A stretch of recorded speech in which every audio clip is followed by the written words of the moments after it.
From Darling Stadium in Hampton, WHCS Cable Channel 46 presents Peninsula District Football, the Bethel Bruins and the Kecoughtan Warriors. Good evening, everybody. I'm Tim Cole along with Bob Hintz. We welcome you to sun-drenched Darling Stadium for tonight's contest between the 1-0 Bethel Bruins and the homestanding 0-1 Kecoughtan Warriors. Bob, both of these teams having relatively new coaches. Kecoughtan has a coach in his second year. Of course, Tracy Parker is the head coach for his first year, following in the footsteps of a legend, Kozlowski. What do you see for tonight's game? Well, first of all, I looked over there and didn't see a guy with a long-sleeve shirt and a tie on, so Koz wasn't there. But what you're going to see tonight is Tracy's going to bring a little different look. He's going to run out of the pro eye set. And so, you know, you're going to look for a little different offense than what Koz did. He's going to run a 4-3 on the defense. So you're going to see kind of a pro look to the Bruins. And they won 8-7 last week. They didn't play as well as he thought they should. Their defense didn't do as well as he thought they should have. But Tracy is a young coach. He's very excited, but he is a no-nonsense. And I got this from some of the players and some of the parents, that he's not going to take any guff. You know, he sets the tone, and this is the way we're going to work, and that's the way he should. You go over to Roscoe Coles. Last year he come in at the end of the summer, so he didn't get to work with the kids, so he had to try to learn the kids and try to change the offense and defense. It was really kind of hard for him last year. This year he's got no excuses. They had the ball 5 times against Norview, scored 3 of the 5 times. You know, to me, that is unbelievable that you can score 60% of the time. So, and lose. Yeah, and lose. So, you know, that tells me that you need to show up your defense. You need to get the ball back more times, because if you've got some people that can score, then you better be getting the ball in their hands. Well, and of course, both of these teams with relatively new coaches. It's early in the season, so a lot of untested, unproven players for both squads, although I think Bethel probably has more of a nucleus of a returning team than Kecoughtan, perhaps. Well, probably they do, but again, it's even though you got a nucleus, when you get a new coach come in, even though the kids know him and he changed the offense, changed the defense, timing's going to be a little ragged. You're going to get some offsides. You're going to get some missed assignments because you have basic assignments and certain keys that you look for. Well, until you get comfortable in that situation, mistakes are going to happen. And it's going to happen on both sides of the line with both teams. Well, Bob had a chance a little earlier to talk with head coach Roscoe Coles of the Kecoughtan Warriors.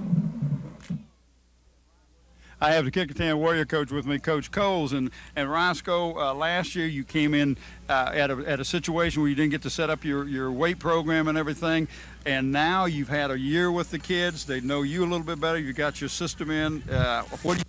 Well, we feel, to be perfectly honest, we feel great. We feel like we have an opportunity to do make a statement in this district, and I guess the best is yet to come. Well, I know you've got some good athletes over there, but the weight program. Some good results from that. We have the kids that have been lifting. The results have been phenomenal. We had kids go from 150 to 250 in the max. We're excited about it, and you'll see tonight as our backs run out of tackles. There won't be any more arm tackling of our backs. You've seen that in the past. The proof will stand for itself tonight. Now, I know also last week you gave up some points. You scored some good points, but you gave up some points. Well, defensively, different.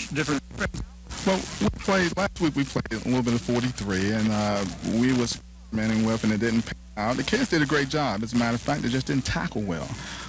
This week we're going back to our original 60 defense, 8-man front, even defense up front, and we're going after people. We got people we know that can play, and we're looking for some great results tonight from our defense. Okay, now, first year coach over to Bethel. You haven't got to see any tape because I know you didn't get a tape. So, right. You know, what do you expect from Bethel? Well, traditionally, Bethel's been a great team. Coach Parker's been a part of that staff for a while, so we don't see much of a change. He's not going to have transition problems and things of that nature because he's there, staff is intact, right. Very few people came in.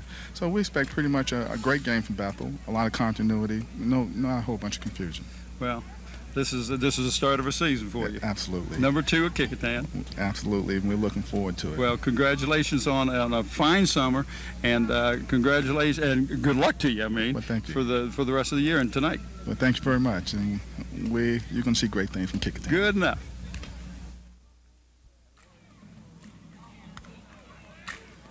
And the Warriors, of course, trying to snap back from that one loss to open the season. They'll look tonight to take it to the Bethel Bruins early in the season. But this is kind of a crucial game. If you go 0-2, you know, you're really down in the situation of any chance to have an opportunity to win the district. Well, you really are. If you're Division 6, it won't hurt you as bad as being a Division 5 when you're running against Hampton and Phoebus. But Tim, this field is really wet. You walk out there and it just squashes. You can still hear it draining in the drains, and it'll be draining all night. They're playing a game tonight, playing a game tomorrow afternoon, and tomorrow night. Next week, this might be the Hampton or the Blood Bowl or Mud Bowl or something, but you're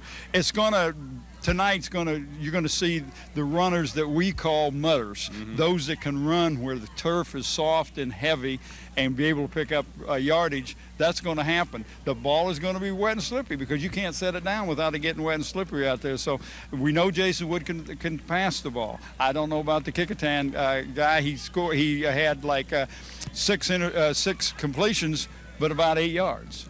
So not a lot of yardage. So evidently he doesn't throw it down the field. We'll just have to see what the coaches come up with and what adjustments they make because of the field and the conditions. All right. Right now we're going to go back in time again. We'll be back with the starting lineups. But first, Bob had a chance to talk with head coach Tracy Parker of the Bethel Bruins. I have the Bruin new head coach, Tracy Parker. Tracy, congratulations on the job. First year at Bethel High School, won your first game. That's got to be exciting for you. Very exciting. We've worked hard this off season, this summer, and it paid off. Well, I know being on the staff, you didn't have to come in and know the kids. You knew the kids. You knew who was coming back. They knew who you were. So the transition probably was a whole lot easier than it was when Coach Coles went over to Kecoughtan. I think it was the fact that I had an opportunity to know the kids before the season and have had an opportunity to work with the kids. It paid off for us. Well, good. Now, I know you said that Jason Price is hurt his ankle, won't be playing tonight, or will he see limited action? Will he get to see anything tonight? He's questionable. He may see limited action. Okay. Tell me what you expect from the Warriors tonight. I expect a very physical, challenging football game, and I just hope our kids are up to the task. Well, I'm sure they will. Like I heard that you were a no-nonsense coach. Is that true? Well, some of the time. Well, listen, good luck to you and congratulations again, and good luck tonight. Thank you. Good enough. Stay tuned for tonight's starting lineup. Tonight's game is brought to you through the sponsorship of the following. Zoom's Sitco with 5 Hampton locations. When gearing up for your next print job, call Gear Up. By Hampton Chevrolet at 1073 West Mercury Boulevard in Hampton. And by Wood Funeral Home, where Richard Pulley is the managing director. The funeral directors are Bill Leggett and Bill White. We've got the captains for both squads, Bob, meeting at the center of the field. Introduce yourselves, guys. Shake hands.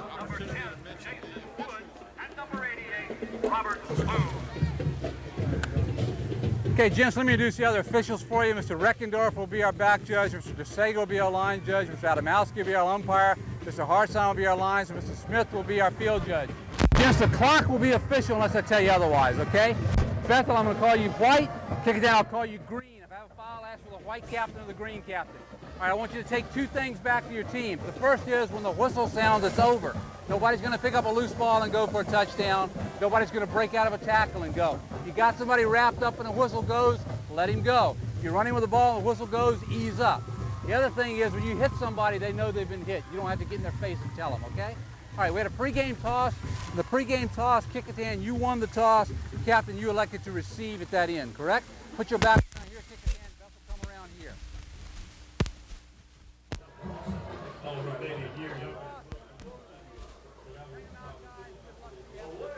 right, so you get an opportunity to listen to the referee. We'll give you the names of the officials for tonight's contest. Bill Dozier is our referee.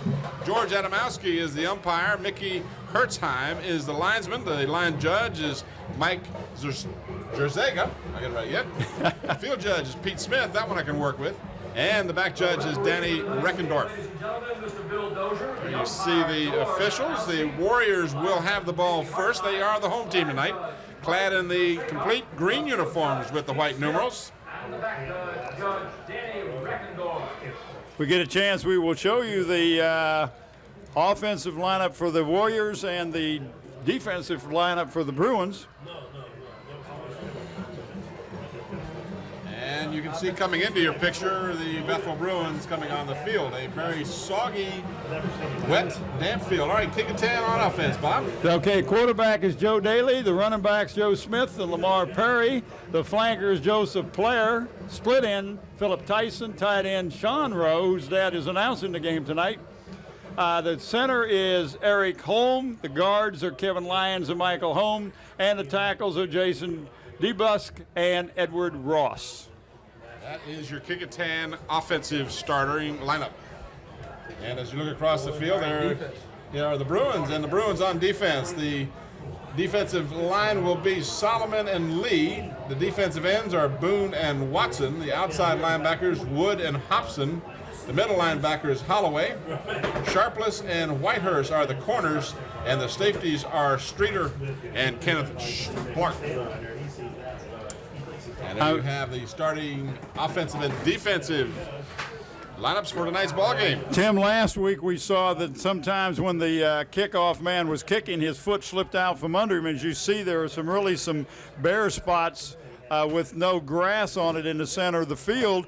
As wet as it's been and as much as it's rained in the past few days, we're going to see some slipping and sliding out there, especially when you try to put a plant foot to kick the ball, whether you're punting it or kicking off or kicking a field goal or an extra point. That's going to be really kind of dangerous out there.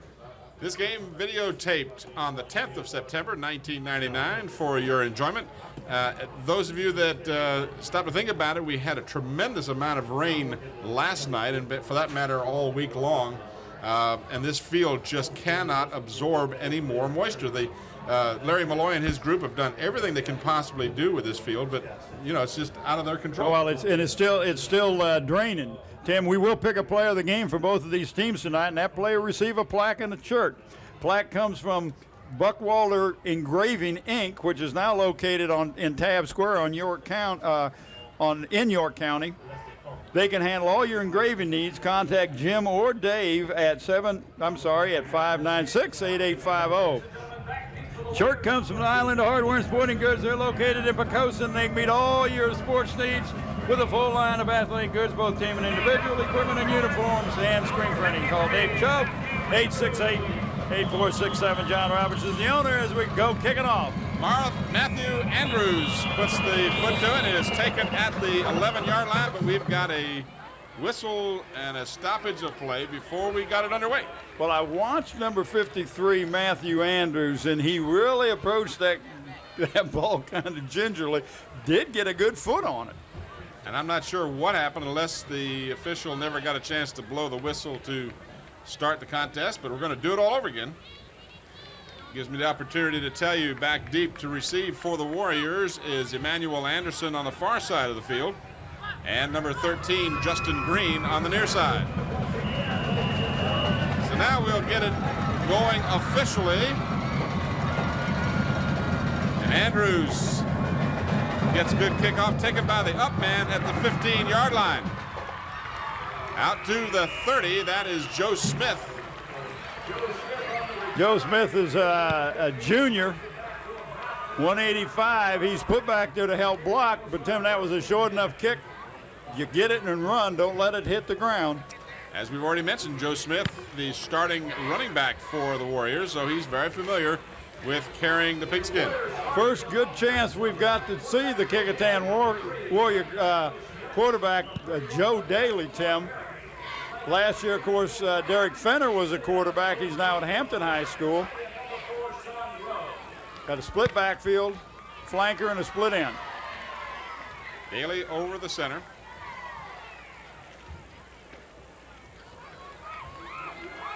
Nice hole. Joe Smith picks up about 6 out to the 36-yard line.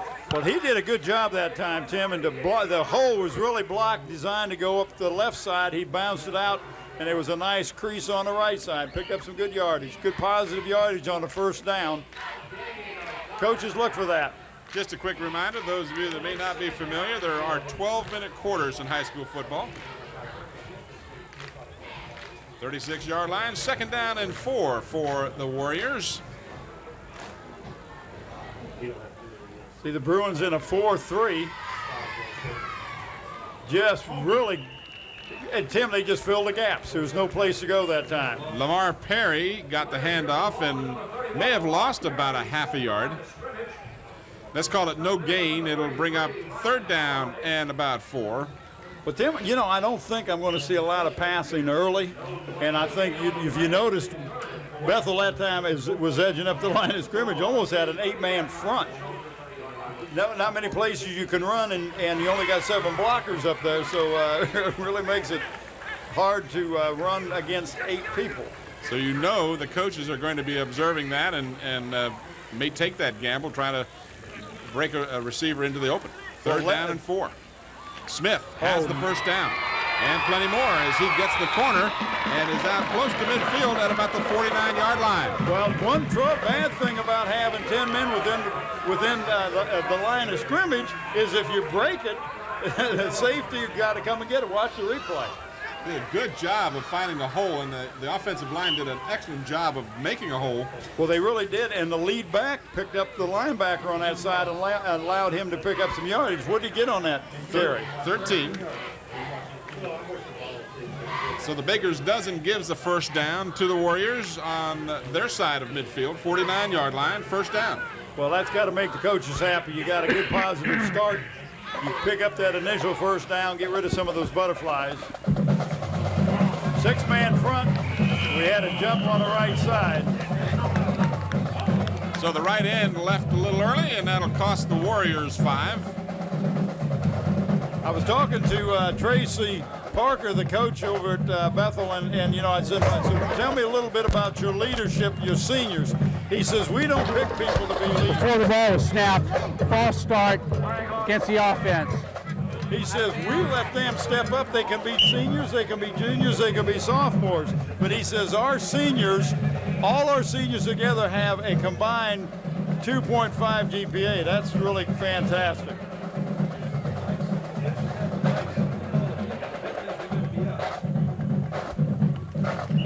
Well, we've got the premature movement once again. This time, instead of just one player, more than 2/3 of the offensive line left early. Jim, everybody moved but the center. Center didn't center the ball when everybody else was moving. So now if you're Roscoe Coles, this is where you start to pull the hair out, because 2 consecutive plays after a nice opening series, you shoot yourself in the foot. You're now 1st and 20. Yeah, so, you know, you're right, Tim. You got positive things going, and all of a sudden it was like, what are we doing? And Cole says, we're going to have a timeout. I got to talk to these kids and make sure that everybody's on the same book, or same page of that same book. Tom Gear is involved with the Girls and Boys Club in Hampton. They are in the process of raising money to build a new gym. Your donations would be appreciated, and if you can help or have any questions, call Tom Gear at Gear Up Printing at 827-8277. The coaches tonight for the Kecoughtan coaches, we have Roscoe Coles, the head coach. He's assisted by William Burton, Marty Connor, Steve Cross, Al Morrow, Gino Mazzaru. There you go. Yeah, Corey Thomas and Stanley Spencer. But Gino knows who he is. At the Bethel side, we have head coach Tracy Parker, assisted by Gary Singleton, Creighton Incremenius Jr., Miguel Incremenius, Devan Hill, William Flythe, and Steve Elliott. We've been asked by our director to remember that the referee's mic is working, so we got to remember not to talk when he's talking. Oh, we do that occasionally, huh? Bill gave us a 5-yard penalty for unnecessary talking. Well, there you go. Now we're 1st and 25 in the booth. All right, 1st and 20. This time they do get it off cleanly. This is Smith again, and he is hit hard right at the 40-yard line, so little or no gain, may have gotten a yard. Now brings up 2nd down and about 19 for the Warriors. Well, that linebacker on that side, Tim, I didn't pick up the number. He hit him. He got bowled over, but he did not lose it. That was a nice run, but very little yardage. So 2nd down and 19. Ball just across the Kecoughtan 40-yard line. Just underway here from Darling Stadium. Daly back, wants to pass, lofts one up, and it's picked off. Bad pass. That one fielded at the 33-yard line. Mark Streeter. Mark Streeter is the young man who's come up with the interception. Well, Tim, that ball was just kind of like a wounded duck because as he was throwing it, Daly, as you watch the replay, he really got nailed. Watch that, boom. Never got a chance to step into it. So the Bruins get the turnover, and we'll give you the offensive line for the Bruins. Jason Wood is quarterback. Boyd is the running back. Frazier is the fullback. The wideouts are Kendrick and Lito. Copley is the tight end. Ely is the center. Vines and Van are the guards, and Harrison and Dobbins are the tackles. We'll give you the Warriors on defense after this play. Nice break for the Bruins if they can, to see if they can capitalize on it. Jason Wood on the option. Has some running room. And crosses the 40 to about the 42-yard line. Nice tackle that time by Battle, number 1. Here we have the Kecoughtan defense. The defensive lines are Lewis, Davis, DeBusk, and Cutler. The linebackers, Craven, who is starting for Purvis Tillery, Perry and Pendleton, and Morgan is another linebacker. Defensive backs are Battle, Smith, and Anderson. Penalty flag was dropped on the play, but they have ruled no penalty, so they picked the flag up. And the play will stand. The gain out to the 41-yard line. Well, I know the coaches over Bethel got to be a little disappointed because the quarterback, Wood, had 2 blockers in front of him and should have been able to pick up more yardage, but number 1 Battle just fought through the blockers and made a nice tackle. Gain of about 7. Let's call it second down and about 3 for the Bruins. Pitch to the near side, and a good defensive effort stops the play cold.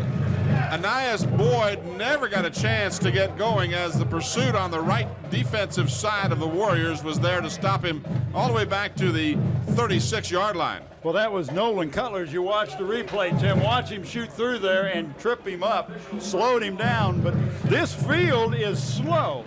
So you're going to go outside, you better have some good speed because this field will make you a little bit slower than normal.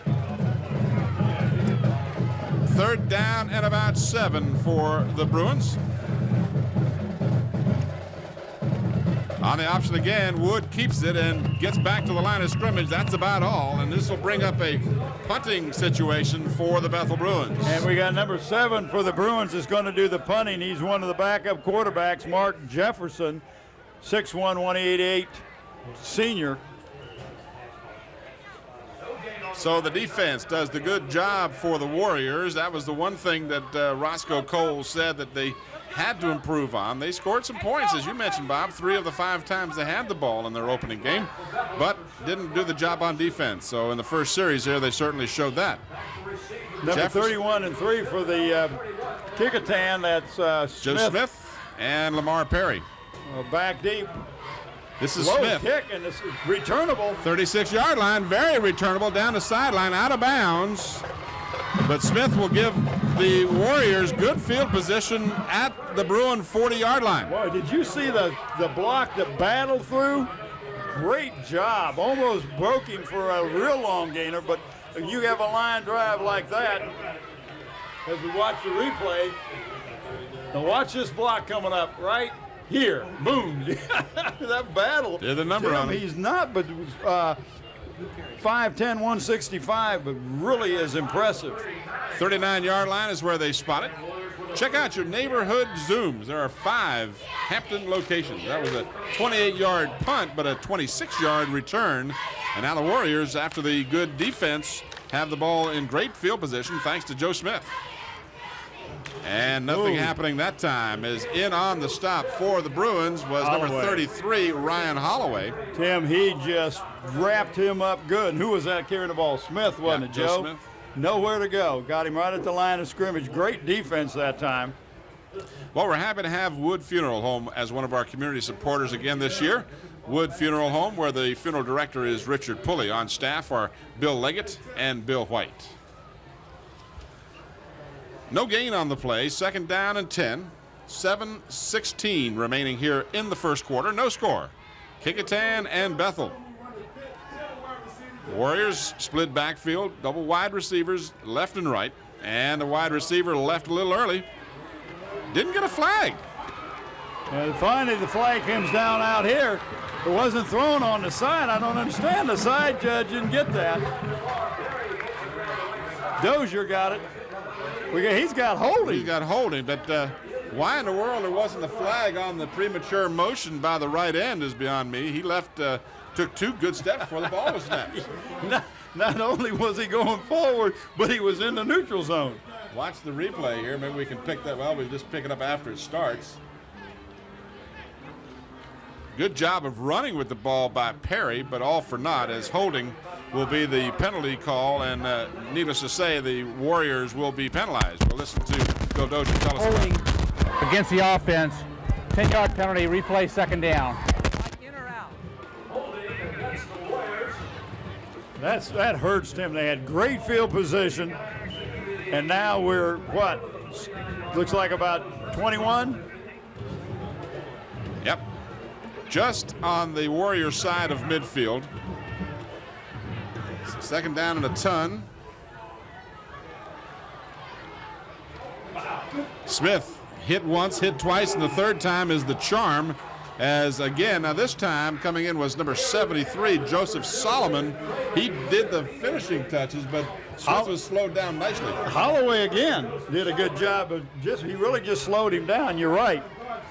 Hampton Chevrolet is a locally owned business, and they strongly believe in supporting both the community and the schools. Hampton Chevrolet at 1073 West Mercury Boulevard. Ryan Holloway is finding something that he's finding a key where he can shoot that gap and get in that backfield.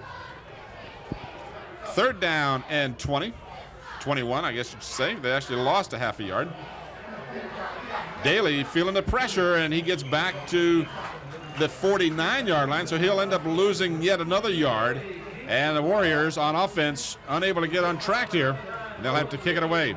Marlon Lee and Robert Boone, 88-99, combined to throw him, but there were 4 Bruins in that backfield. We'll check the Bruin punter. Warrior punter.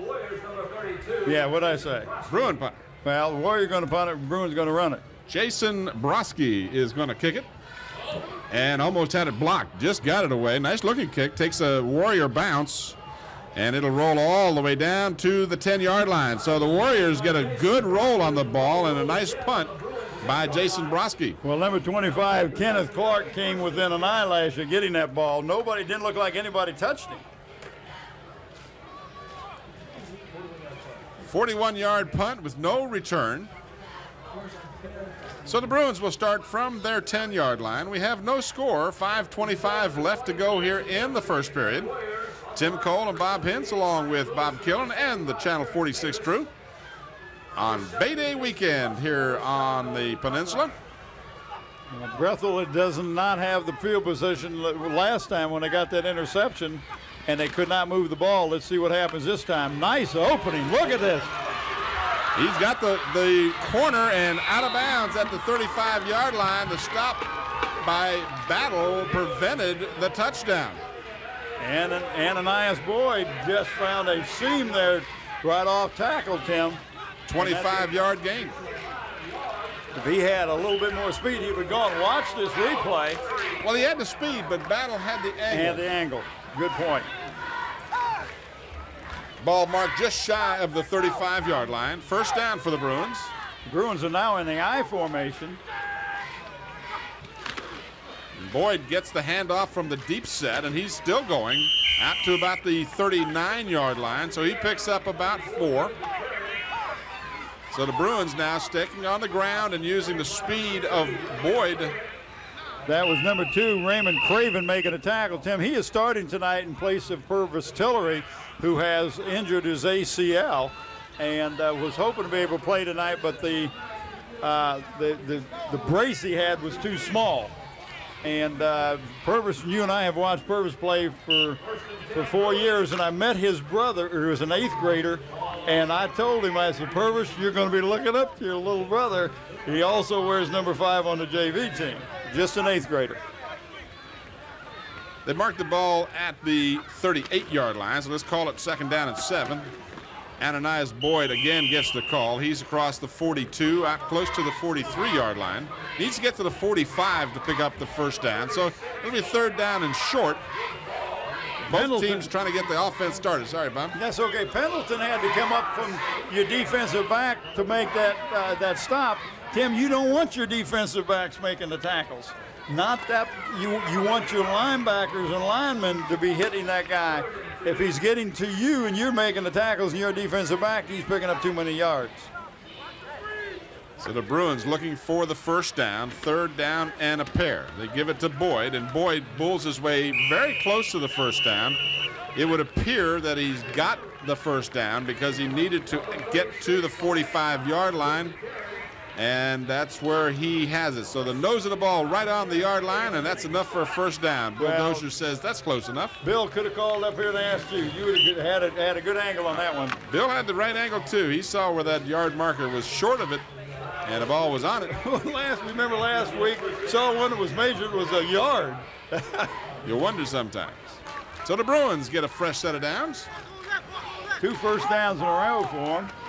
And Boyd is again the ball carrier, and he does not get anything. And we've got a penalty flag down on the play. I bet that's holding, Tim. That's going right into where the line of scrimmage is. And that is the initial indication from referee Dozier. Now, they had no gain on the play, but you almost have to take that 10-yard. Yeah, that's a 10-yard loss. And it really, from the spot, Tim, it's going to be about an 11-yard penalty. Because normally that's going to happen back a yard or so behind the line of scrimmage, and that's the point of the foul is where they'll mark it off. It's the offense. Replay first down.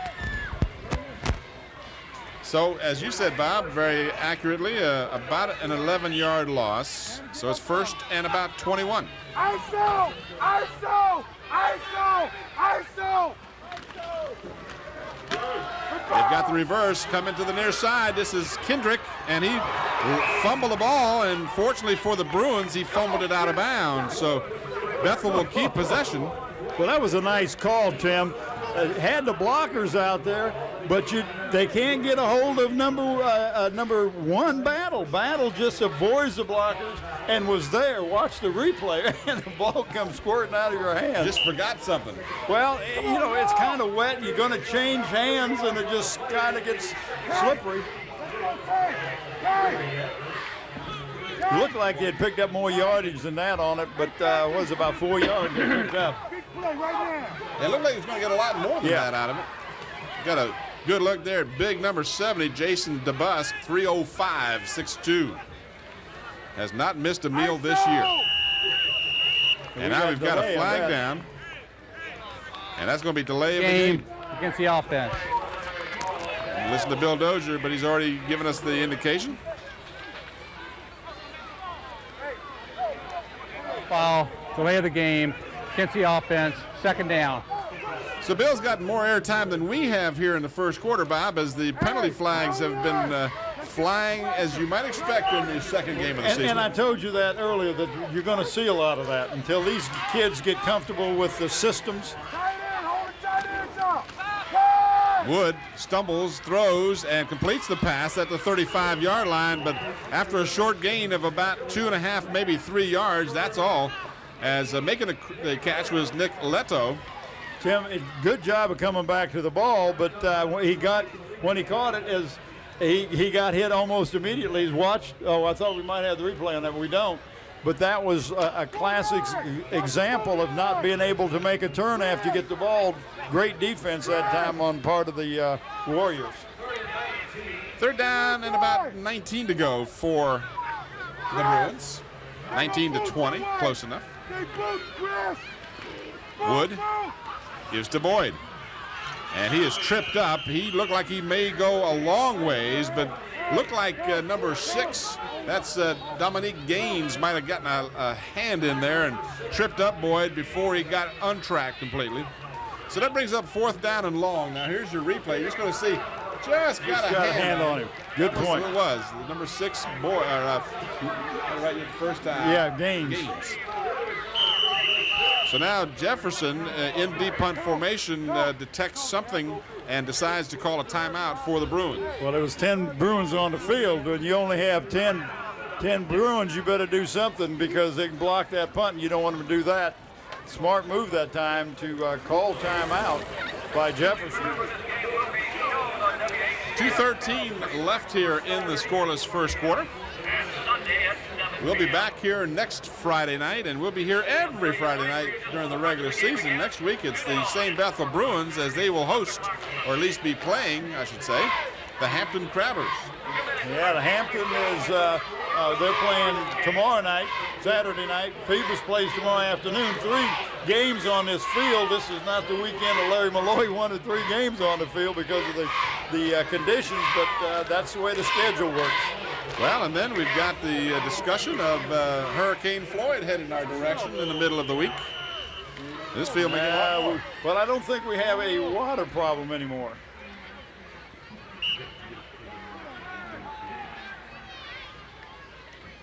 All right, now Jefferson is set to go. Good rush by the Warriors. Jefferson gets the kick away, and it's a little shorter this time, and a good coverage downfield by the Bruins.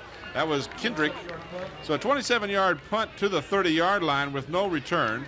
But the difference in that in the first punt, Tim, was he got some air underneath that one. No run back. So now it'll be the Warriors' turn to try it again. Joe Daly and company will try and get untracked here. Daly is a junior. Joe Smith, his backfield mate, is also a junior.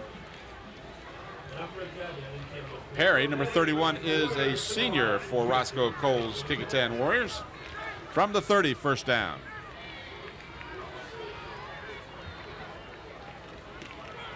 Daly gives to Smith, and he gets nothing. He's had some luck on the right-hand side of that offensive line, but that time the Bruins just shut it down.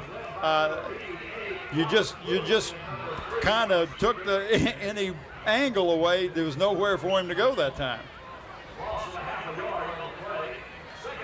So let's call it second down and 10, as he may have lost maybe a half a yard. Perry and Smith are in the backfield. You got a double wide out at the top of the screen. Pitch comes to the short side of the field, and Joe Smith will just get to maybe the 31-yard line. So a very short gain. Interesting formation. Double wides to the left, and then they give to Smith on the short side of the field. Yeah. Well, you try to get the defense to overplay, and that was the theory that time. I thought watching the play develop, Lamar Perry, number 31, did it through a great block, but there was just nowhere for Smith to go. It's hard to make that short, quick, crisp turn and cut on a soft, soggy field like we've got tonight. Big play for the Bruins. If they can stop them here, they should end up with pretty good field position. Third down and about 9 for the Warriors. Daly gives off, and right into the middle of the line, Lamar Perry is stopped cold. So it'll be fourth down, and it'll be a kicking formation after a loss of about a yard on that play. Back to the original line of scrimmage. Number 44, Justin Wood, 5'10", 185 sophomore, made that stop. Great hit that time. But he had some help, but that was a good job from his linebacker spot. Clock moving. We're less than a minute now in the first period. Oh, nice high punt. Fair catch called for and taken at the 42-yard line. That was number 80, Nick Leto. So the Bruins will get good field position. As you mentioned, Bob, they were able to work the defense, and now they'll start from their 42-yard line. Neither team has had real bad field position, although the Bruins started at the 10 previously, but it's been a battle between the 30s so far in this ballgame. And you're going to see that. And as they play this game, Tim, you can look up here, and there's a lot more mud showing than it was earlier. The good news is there's no rain in the forecast for the next 3 or 4 days, so unfortunately that won't help this field much this weekend. Again, Boyd breaks the tackle, gets to the outside, and he is in Warrior territory down to the 38-yard line. Tim, he was hit 2 or 3 times and did not stop moving his feet. Ananias Boyd, what a great run that time. 21 yards on the play by Boyd and gives the Bruins a first down at the Warrior 38-yard line. He got most of that run on his own as we watched the end of that replay. Tim, he got it blocking at the we got a timeout? Yeah, I think we do. I think Boyd now in the first quarter, 7 carries for 68 yards, and he has been the young man who has registered all 3 first downs for the Bruins. So he's been their main weapon here in the first quarter. Well, he was hit right at the line of scrimmage and really kept moving and bounced outside, got hit by 3 people here, and nobody really was on him when he went down, just kind of lost his balance. The defensive coach for the Warriors is not a happy camper out there. One thing that Coach Coles told me earlier is that they didn't wrap up real good in that first game, Tim, that they would make hits and try to use their arms and not lock up. There was a replay of exactly what we were speaking of. He just broke tackles, and you've got to, especially with the speed and the quickness that Boyd has, you can't allow him to get past that initial line of defense. Good point. He'll burn you. And even on this sloppy field, you can see he's got great wheels. So the timeout is over with, and that leaves the Warriors with just 1 timeout remaining here in the first half. The Bruins have used 1 of their 3.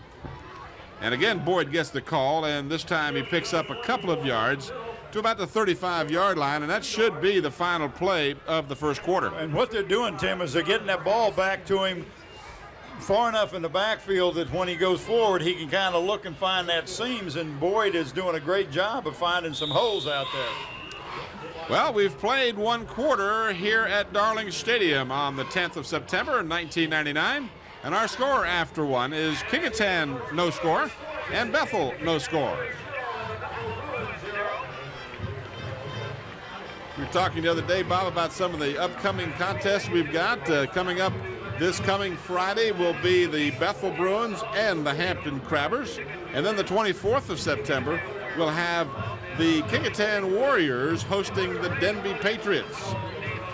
On down the line, October 1st has Phoebus and Kecoughtan, Bethel and Heritage on the 8th of October, Bethel and Phoebus on the 15th, and then Hampton and Kecoughtan on the 22nd. And on our regular season winds up with what potentially could be a battle for the Peninsula District title if these 2 teams continue to show what they've shown. And that'll be the Hampton-Phoebus game on the 29th of October.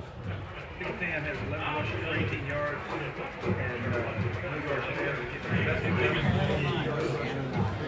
In the first quarter, Kecoughtan 11 carries for 18 yards on the ground, 0 for 1 passing with 1 interception. And the Bruins had 11 carries for 82 yards, and the bulk of those yards being picked up by Boyd. They had 3 yards passing, and as I mentioned, Boyd himself 7 carries for 68 yards.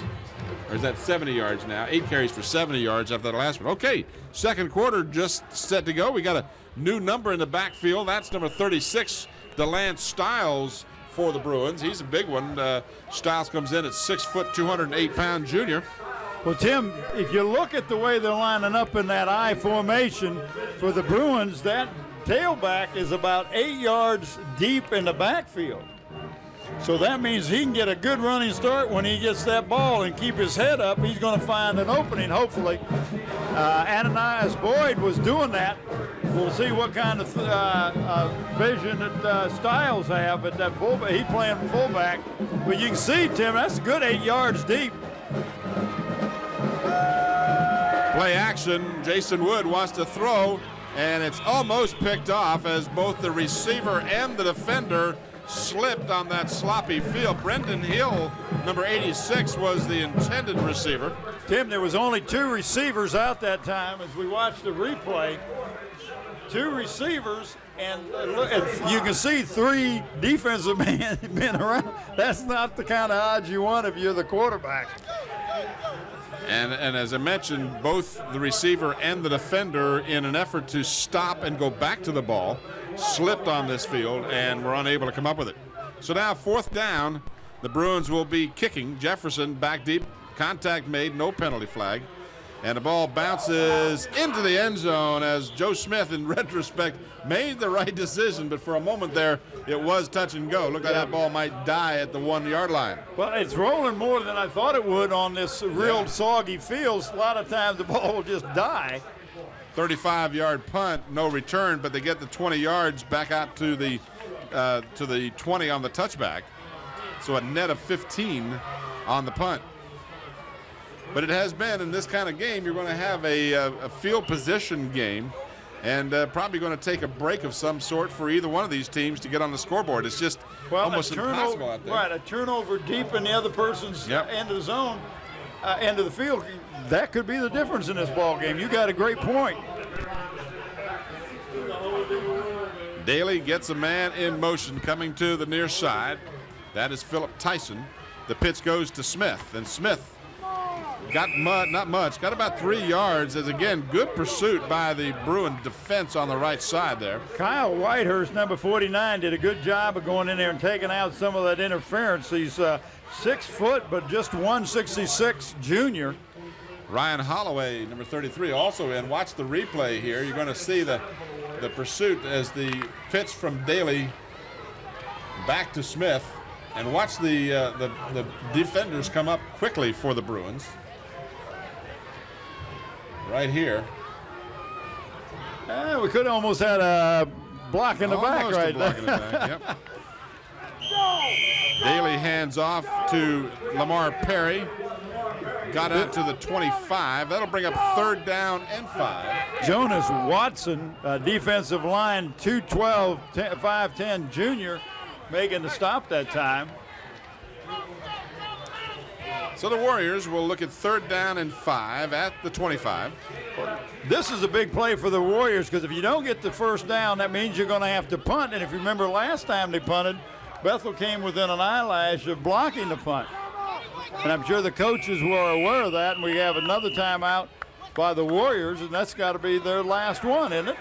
That will be their final timeout, as again, something wasn't just right, and they decided to use their 3rd and final timeout of the first half. Will look like 10 people out there, maybe? I wasn't sure. I didn't get a chance to count noses, but Hampton Chevrolet urges you to support the community by giving to the Peninsula United Way campaign. That campaign just got underway. In fact, I had the pleasure of being at the kickoff for the United Way campaign Thursday, and a bunch of people from my company and about 200 other volunteers went out and participated in the Day of Caring. It was a lot of fun. We went out to a couple of older citizens of both Hampton and Newport News and did yard work for them. And oh, fantastic. It was a lot of fun. We had a good time until the rains came. And then you got the shower. Man, I'm telling you, we got drenched. But we had a good time, and the folks that we got to visit seemed to really appreciate it. Oh, that's it was great. A nice feeling. That's great. So we invite you to contribute to the United Way campaign.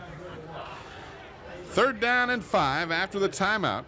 9:42 left in the first. This was a lateral, and the player went down, and they allowed him to get back up. Now, well, his knee never did hit, I guess, and Dozier was right there.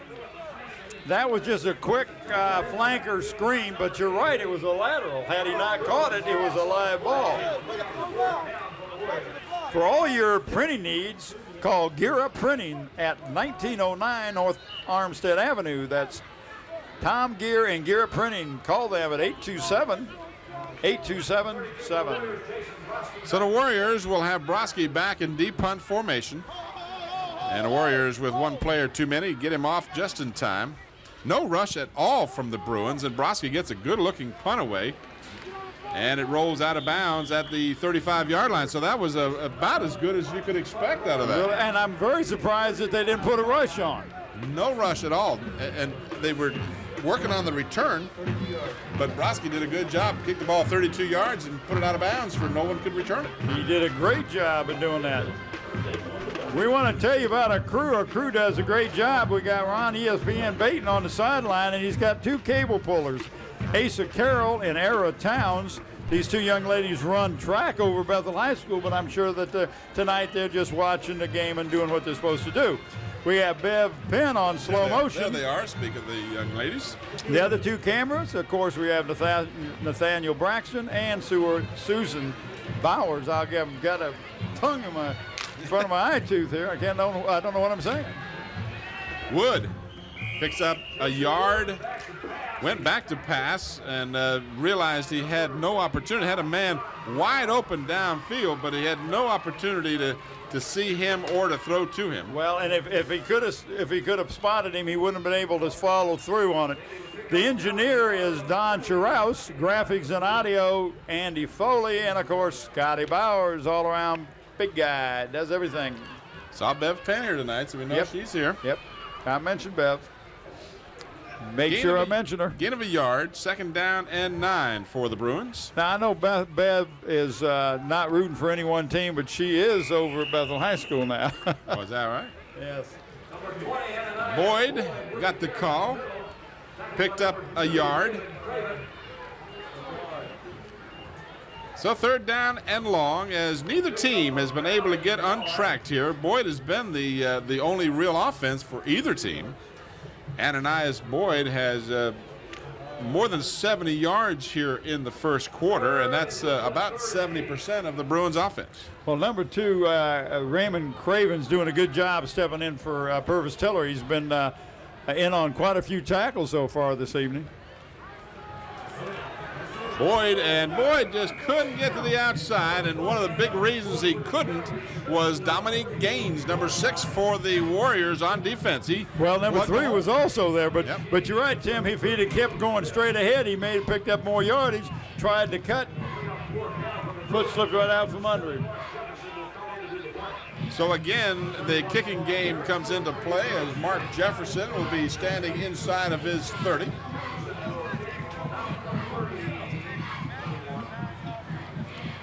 Rush from the Warriors, they just get it away. So the Warriors definitely put the rush on, and now the Bruins will down the ball as Nick Leto will take care of that. And now, that was, I think, is really smart because you're not going to get much of a run back. Neither one of these punters are booming the ball. Got a chance for a block. I thought that was a nice call by the Warriors coaching staff.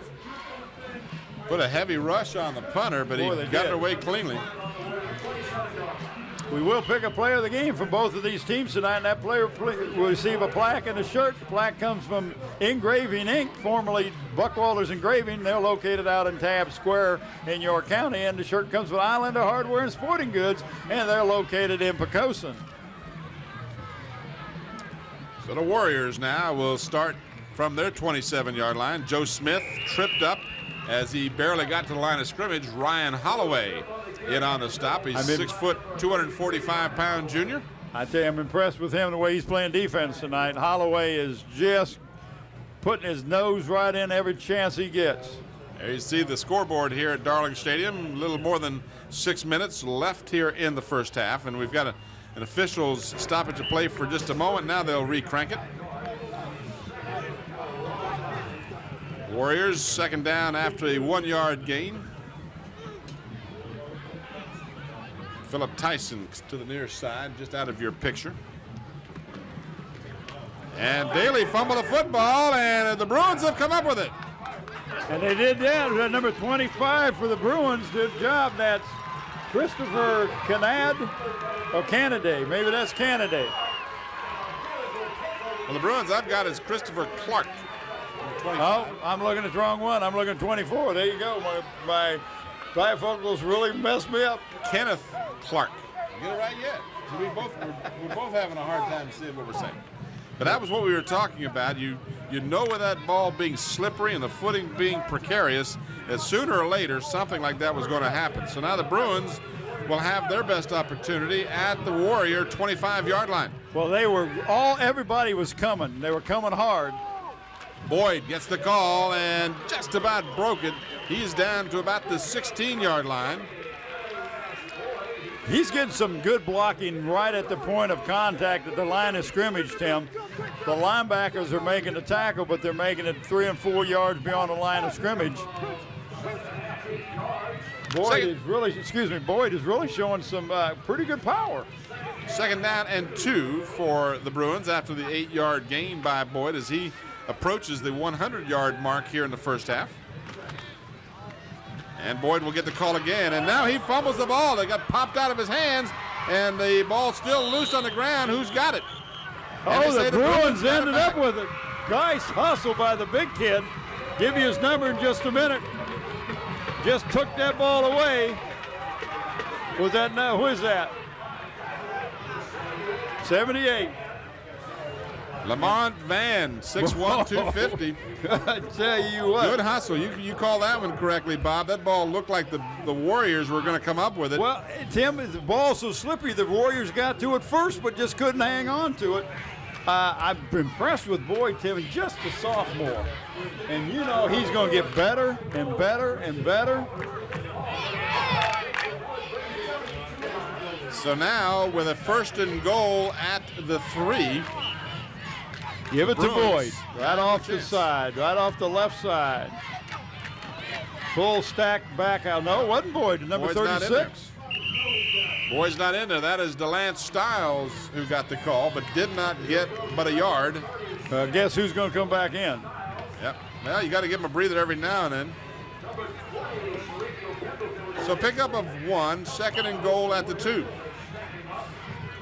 Well, you had the stacked backfield that time. You had the power eye. You had 2 blocking backs in the backfield, and everybody in tight. No split receivers. So Bethel is sending a message. They're going to say, we're going to take this thing right down your throat. From the sideline camera, and the Warriors on defense did the job again. They stopped Boyd cold. No gain at all. Big number 75 for the Warriors was in there. That's Terrence Davis. Tim, Terrence Davis is 298, 6'3", just a junior. 3rd down and goal. So the Bruins with a golden opportunity here as we hit the 4-minute mark in the half. Nice time for a little, maybe a bootleg. Oh. How about a fumble? And then Wood is collared for a loss. And in on the stop there was 77, Jerry Coles. You got to call a timeout here. We're going to kick a field goal, or we're going to go for it. Well, we're going to take a brief timeout. We'll return to Darling Stadium with the conclusion of the first half after this brief timeout. All right, the timeout over with. 1 timeout remaining for the Bruins as it's 4th down and goal. And ever since they got that 1st and goal at the 3, the Warriors defense has said, And now it's down to 4th and goal at the 4. And this is Boyd, and he is not going to get in. That's going to be a ball over to the Warriors. What a great defensive stand. Oh, you got to know that that's going to pump up your offense when your defense can hold them 1st and goal from the 3-yard line. Just a little guy.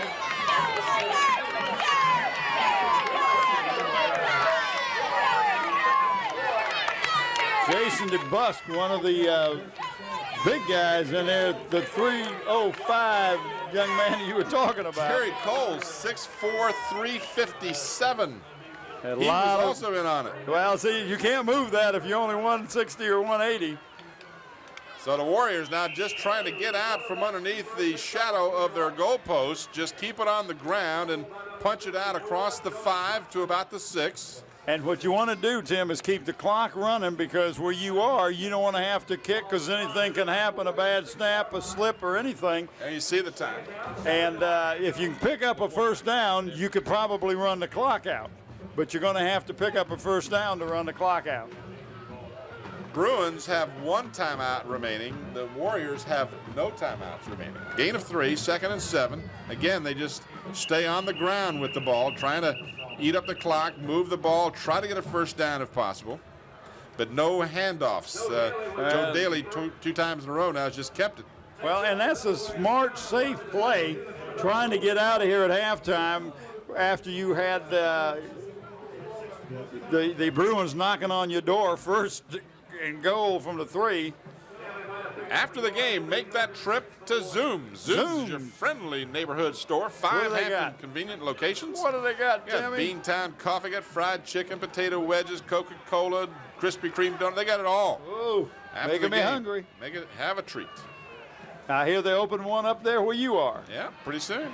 Daly on the keeper, and a good job of preventing him from getting to the outside. Number 25, Kenneth Clark, did an excellent job of preventing the first down, and now the Warriors will have to punt the football with just 2 minutes remaining in the half. I would have to put the rush on. I would put the rush on because the worst you're going to do is get the ball at midfield if he gets a good punt. Jason Brodsky will stand about 5 yards deep in his own end zone, just one man to rush. And Brodsky got a good-looking punt away at the 40. Got some running room left side and down to the 30-yard line, so the Bruins will have good field position. That was number 72 making that tackle, Daniel Swanson. Nice return by Nick Lito. Here's the replay. Very little rush. From the 40, picked up about 10 yards. Had it first and goal to 3, and the Warrior defense refused to give in. So let's see what happens now from the 30. Bruins have just one timeout left. 32-yard punt, a 10-yard return by Lito. Wood on the play action. He's going to run it now. He decides to keep it, and he is tripped up after a short gain. Looked like Joe Smith got him.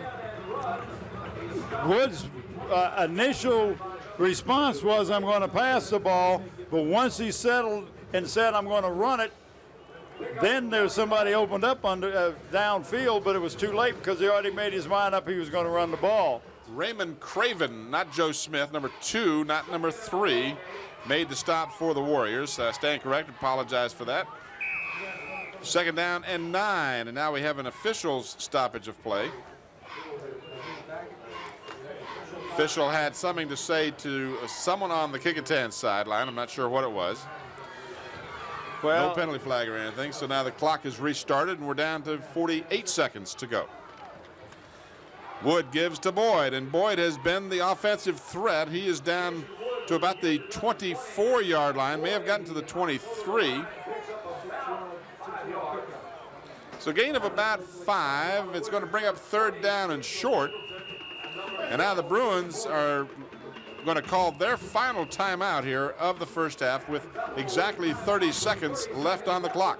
Well, and that's not a bad move, Tim, because now if you get a first down, the clock's going to stop. If not, the clock will run out. Kecoughtan's not going to get a chance to do anything. Little bit lengthy for a field goal attempt if they wanted to go that route in the event they didn't get the first down. Well, you have to question, they're going to throw the ball. If they run it and don't get it, they won't have much time to kick it. And that's a good point, Tim, but you know, if they had a good field goal kicker, they would have kicked it from down there when they were on the 4-yard line. Well, I don't agree with that. I think they wanted to go for the touchdown. I mean, you know, the extra point guy can get you 3 points from the 4-yard line. Right. So with the way this game is going, kind of wonder, you know, 3 points may be the difference in this ball game. If nobody scores, then we go to overtime. Boyd in the first half, 14 carries, 92 yards. So he has been the shining light for the offense of either team, as neither team has had much offense to speak of, as you've seen as you watched our first half. But I don't think it's as much to do with the ineptness of the offenses as it is to do with the conditions of the field. Quite frankly, you just can't get any footing. I don't think that's a good point. Damn, I've made about 5 or 6 good points tonight. Yes, sir. And one on your head. Wood is rushed, gets away, but will not have a second or third opportunity as the Warrior pursuit continued. Clock was stopped momentarily, but now it is restarted. Well, they may try a field goal. Well, number 11 coming in, he's one of the He may be the holder. Yeah, because 53 is the kicker. Well, they're going to have to Andrew. hurry to even get it away because they've got 4 seconds to go. 2 seconds. They won't even get the kick off. They will run out of time as it took more time to set up than they had, and the half has come to an end. So we've played 24 minutes, and after 2 quarters, no score from Darling Stadium. We'll return with the 3rd quarter of action after this brief timeout. Tell me about this guy you saw. Oh. I've never seen this before.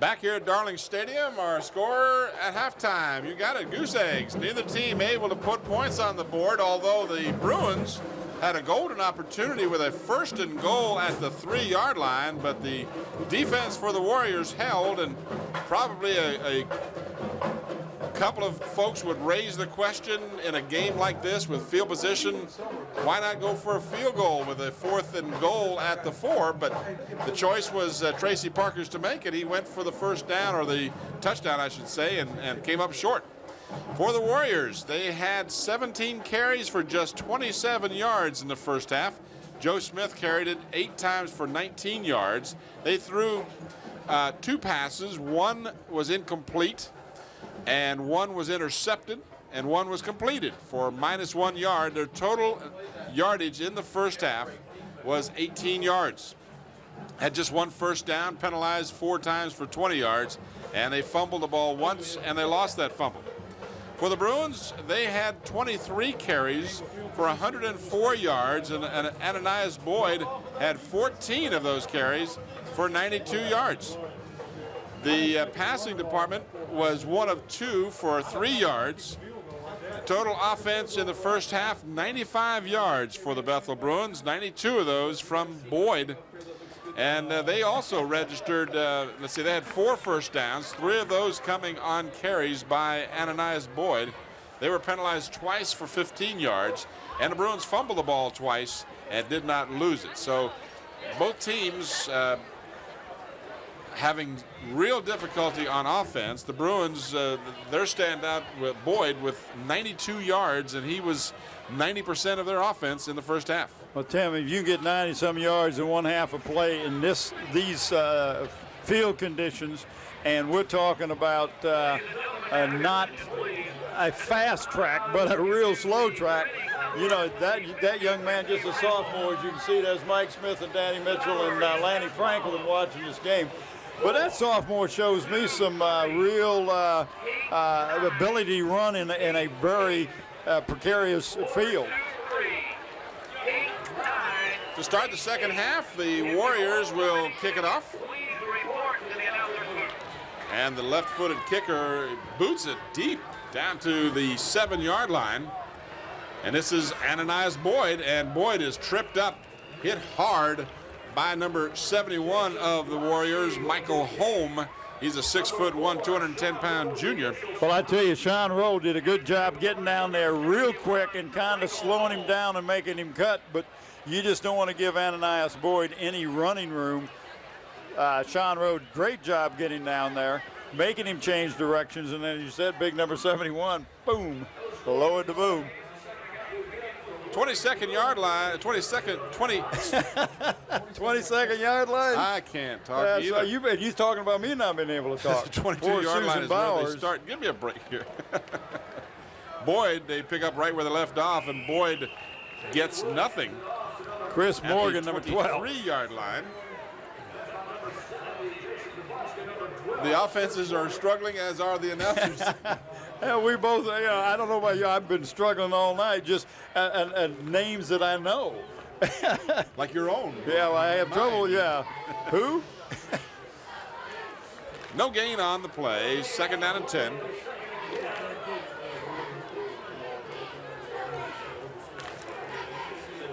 Jason Wood with the backfield in the I formation. Boyd gets the call, and not much happening there. And again, he is smothered. This time, Raymond Craven is there. Raymond does a great job. Again, he has stepped in for number 5, Purvis Tillery, who has been a mainstay linebacker for these Warriors for the past 3 years. Garrett Printing is the place to go for all your printing needs. Any business cards, letterheads, etc. Although that gets your personal touch that you can find only available at Gear Up Printing. They're located 1909 North Armstead Avenue. Call Tom Geary, 278-277. 3rd down and 10. The pitch to Boyd. They try to turn the left end. Nothing happening. The Warrior defense read that perfectly as Pendleton came up to make the stop for the Warriors for a loss of about 3. So the Bruins unable to move the ball at all on their first possession of the second half. Watch the replay here. Yep, no replay. You faked me out there, Bob. You gotta watch Killen. He's throwing you curves over there. Jefferson gets a big rush, gets it away, some contact, and no penalty flag. The Bruins will wait for the ball to stop rolling at the 44-yard line. So a little bit of contact, but referee Bill Dozier right on top of the play, and he ruled a no call, and I thought that was a good no call. Good no call. So the Warriors now will have good field position starting from their 44-yard line. Tim, we will pick up, excuse me, go ahead. I was just going to say 36-yard punt. I got an instant stat man here giving me these stats. Well, get them out there while you get them. That's good. I can talk about the player of the game another time. Now we've said something Bob thinks is funny. Well, we don't mention his name anymore.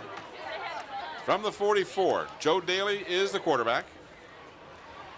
And Daly looked a little bit like a busted play there. He thought about pitching, but the pitch man was actually in front of him, so he wasn't able to do that. Yeah, and in all fairness to the pitch man, Daly really kind of didn't get down the line of scrimmage as he needed to be. So pickup of a couple, 2nd down and 8 for the Warriors. 9:23 left here in a scoreless game, 3rd quarter. Tim Cole, Bob Hintz, and Bob Killen and the Channel 46 crew coming to you from Darling Stadium, September the 10th, 1999. Bay Days weekend in Hampton. Daly never had a chance. Hollowell. In fact, he's lucky he held on to the ball. Number 54 for the Bruins right on top of there. As Jonas Watson was there.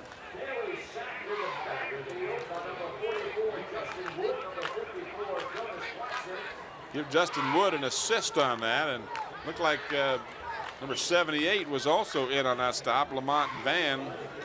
But there was just nowhere for Daly to go that time. So the ball just shy of the 45-yard line, and again, neither team able to get anything going here on the offense. 3rd down and 10. And now we've got whistles and a momentary stoppage for the officials, and they recrank the clock, and we're back underway. 3rd down and 10. Daly on the fake. The throws back to Smith, and Smith fumbles the football. It's up for grabs. Bruins say they've got it, and they do. 73. Joseph Solomon. Let's see who gets up off the pile last. It looks like 54 for the Bruins. Jonas Watson may have come up with that loose ball. That was a kind of a funny play all along. Looked like it just, there was no, as you watch it right there. Just, never really got a hold of the ball. Never got a chance to bring in another break for the Bruins. They've not been able to capitalize yet on one of these breaks. From their 49-yard line. You think Boyd might get the ball? I would put my money on it. On a pass, and picked off. Battle. Oh, that's Craven, Raymond Craven. And number 20 made a great block. Woo! Ball was just overthrown because the receiver was open.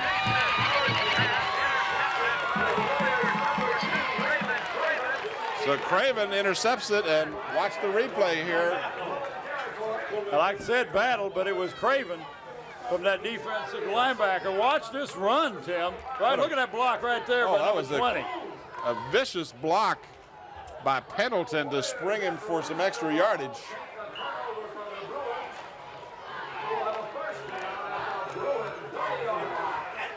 And he's still going. He's not down yet. He was not going to stop, and they had him wrapped up, and he still wouldn't come down. Back to the live action now.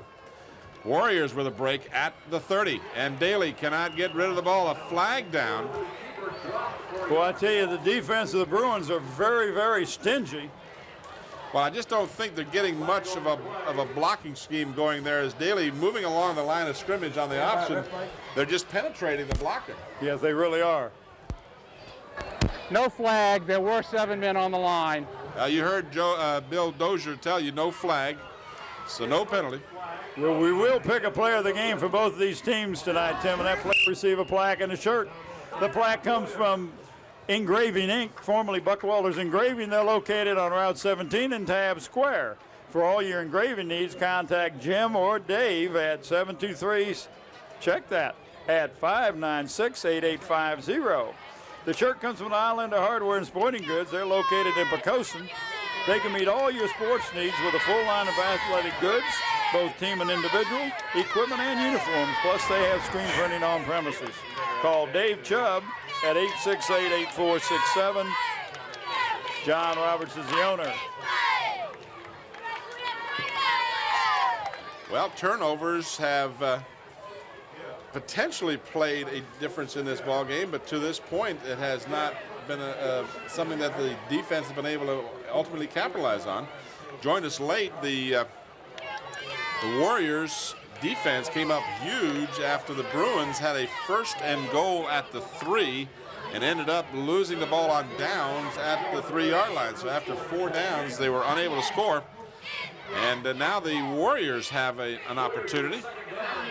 But after a 2-yard loss, the Bruin defense has stiffened here. 2nd down and 12 with 7:49 to go in the 3rd quarter. No score, Bethel and Kecoughtan. Daly again on the option. And this time holds on to it, and again he is dropped for a loss. That was 88 Robert Boone coming up to make the tackle, and another loss on the play. And this is not a field that you can go wide on, and the option it takes a while to develop, and they're just not getting the pitch man cannot get in position to get the ball, and when you do pitch it, they did it one time, they turned it over. Kind of like walking on eggs out there. That's a good analogy. Just being, boy, 6 good points in an analogy. I'm going to quit right now. Well, uh-oh, pass. Daly back to pass, throws in the flat, and well behind the intended receiver. That was Drew Williams off the mark. That pass had no chance of being caught by anybody, which is probably not a bad move. But that brings up a 4th down. Are you going to punt, try to get the Bruins back inside the 10? Or are you going to go ahead and say, listen, we got a chance? 4th and 14, Tim, it's hard for me to believe the Warriors have not picked up many runs that they've run at least 14 yards, maybe one time tonight. Well, they've only got 1 first down in the first half, and their total yardage in the first 24 minutes was 18 yards. So, nice draw. Handoff and a good defensive stop. Number 73 for the Bruins, Joseph Solomon. That's the 2nd time he has made a big play. That prevented what might have been a first down had Smith been able to get going. But Big Solomon stopped that play, and the Bruins take over on downs. That was a good call. Watch right here. Just got a hand on him. 73 tripped him up, and he was starting to get a head of steam there. But he really was. But you saw the Bruins really go for the quarterback. The linemen and the linebackers as people to penetrate it, and that's what you want because you can pop him through. But you're right. Solomon, great job of stopping that or tripping the runner-up.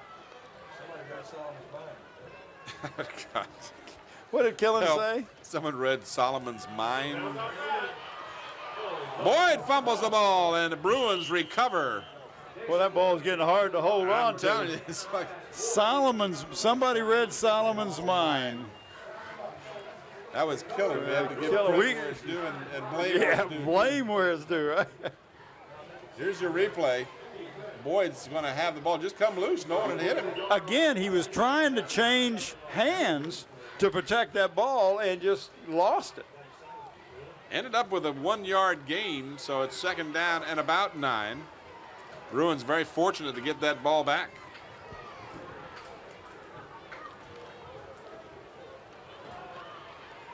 Big number 36 This is DeLance Styles. Styles, who has been coming in, giving Boyd a break every now and then. So that a good gain. That's about the best surge that the Bruins have had when Boyd wasn't carrying it. Well, the Styles kid, just a junior, he's 6 foot 208. Good size. He's the kind of guy that can go north and south. Third down and a long yard, almost 2 for the Bruins. And struggling to get to the first down, not happening. Boyd got the ball, but looked like Lamar Perry in on the stop for the Warriors. That brings up 4th down and about 3. Closer to 2, but again, 4th down nonetheless. Well, that's looks like where he's got it marked there, Tim. It's the about marker is 1 yard. The marker is way off the mark. He's not even close with that 4th down marker. You look at the marker. Yeah, he's a good yard. He's on the same crew that measured last week. So, relatively short punt, takes a Bruin bounce, and about, as you mentioned, ball bouncing a lot more than I might have thought on this soggy field. 38-yard boot by Jefferson, and a good job by the Bruins to get it out of their end of the field. Now the Warriors will get it back at their 23-yard line. 4:46 left here in the third period. This game seemingly destined for overtime. That, that's why I really was kind of dumbfounded that they didn't go for the field goal down there, 4th and 4. Well, hindsight's always 20/20. It looked like it might be a pretty good call to go with. You get 6 points, but in retrospect now, I think Tracy Parker would take those 3 points. Well, some of the Kecoughtan coaches come by here just as we were coming on the air, and they said they were very surprised he ran the same play every time, and they said that they thought that maybe outside or the field goal is what they were looking for. Well, sometimes if you do that, you throw them off by being consistent with the same play and anticipating you're going to go wide and then come back with the same play. I think they felt like Boyd was successful on that play, so why not stick with it, and hopefully Boyd would be able to break a tackle. But timeout has been called by the Warriors, I believe, and that gives me a chance to tell you that you should check out your neighborhood Zooms. They have 5 convenient Hampton locations. Also, Hampton Chevrolet, they're locally owned. Excuse me, guys, I'm just trying to read a commercial here, if it's all right.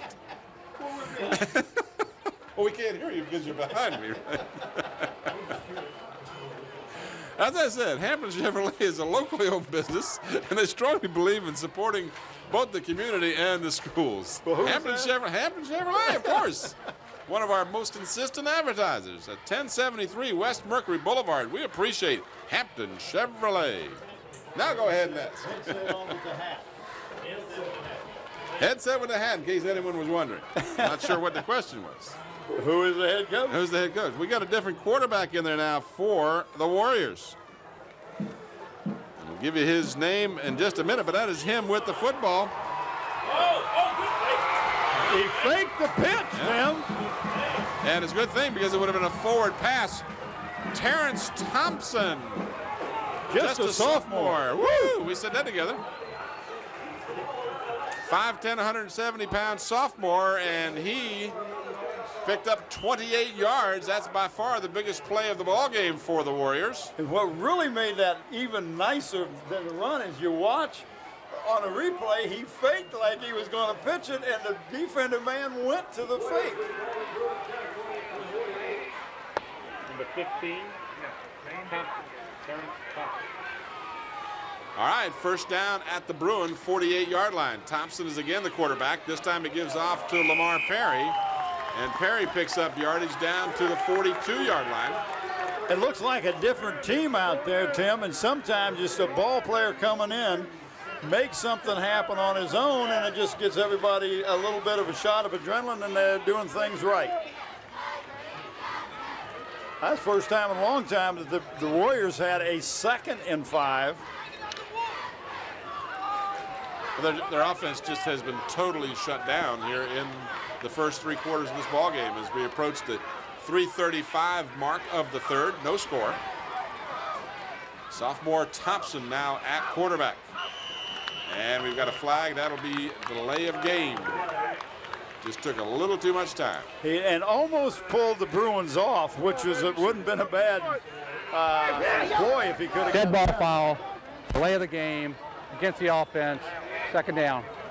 Don't want to talk in front of the Mr. Dozier, do we? Scotty put us on probation. Would he do that?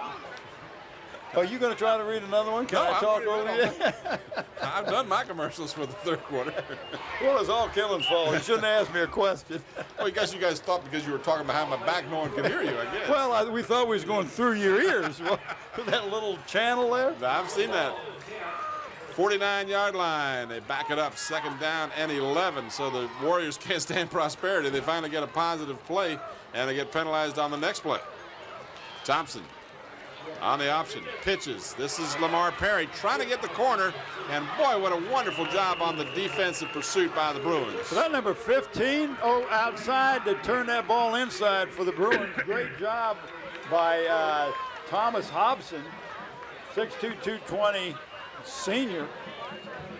Turned it inside. So a loss of the play. Man, isn't that something? The coaches have wondered, well, we had 2nd and 5, and boom, we make a mistake, and then we lose on the next play. So a 3rd down and about 13, almost 14 to go. Thompson wants to pass. He's just going to loft it up and hopefully get a player from his team to catch it. Incomplete and almost picked off. Defending on a play, Mark Streeter had the best shot at it. Tim, he had his eye on that ball all the way. I mean, he had a better chance to catch it than anybody else. So that will bring out the kicking team now for the Warriors as after that delay of game penalty on 2nd and 5, they just couldn't get it untracked after that.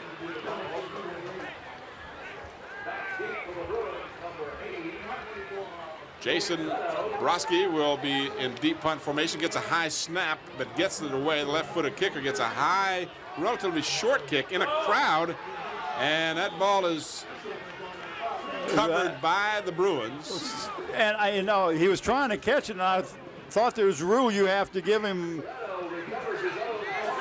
some room to catch it. Did he signal for a fair catch and I miss it? I didn't see a fair catch signal, but that doesn't mean he didn't do it. I was looking back at the punter. There you see the time remaining in the 3rd period. Now the Bruins will let go.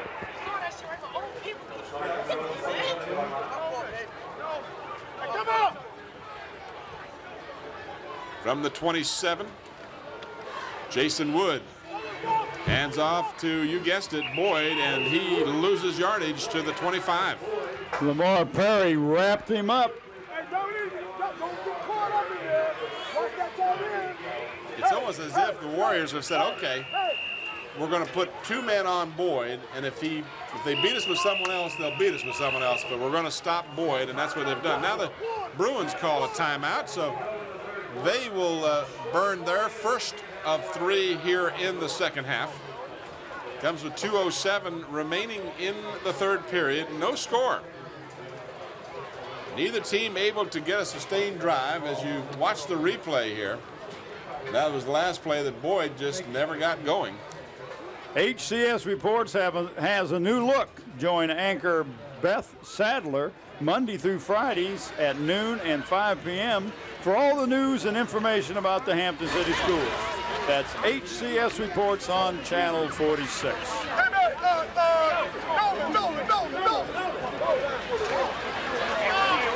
Friday night, the 17th of September. We'll be back here to bring you the Bethel-Kecoughtan game. It'll be a 7:30 contest. Please make plans to come out and watch that game in person, and then get a chance to watch it on the replay right here on Channel 46. Second down and about 12, almost 13 for the Bruins. This is Boyd. Boyd has some running room. One man to beat. Got by one. Another one. Still on his feet. Out across midfield. What a great effort by Ananias Boyd. He had at least 3 or 4 tackles. People had a shot at him and had a hold of him. 26 yards. Here's the replay. You're going to watch it. This is just great individual effort. Right there, he should have been stopped. Didn't get him. Right here, it looks like he's going down. Nope, he's going to get 2 or 3 more yards as Craven ultimately got him, but not before he picked up 26 yards, and now he's well over 100 yards on the night. 113 yards on the night. This is Stiles, who, check that, make sure I've got the number right. That's number 36. Yeah, 36 Stiles. Yeah. I tell you one thing, that Bruins do a great job when they're going north and south, and they try to go east and west and get outside. They're just not as effective. Well, you know, in this kind of condition on the field, you really can't go to the sidelines. You've got to go forward. You got to go north and south. You're right. But I tell you, young Mr. Ananias Boyd is going to sleep well tonight. Blitzing linebacker picks up the blocker. Boyd still picks up a couple of yards. Looked like that play was going to just be a bust from the get-go, but Boyd made an excellent effort to pick up 2.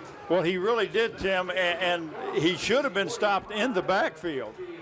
Well, his blocker was, if we had that on replay, his blocker was leveled by the blitzing linebacker. It looked like the middle linebacker came up the middle and took out the blocker, but Boyd had the presence of mind to go around that collision and picked up 2. Third down and about 6. Out of the I formation, deep set, the pitch goes to Boyd, and Boyd is tripped up by Lamar Perry on a beautiful defensive play by the Warriors.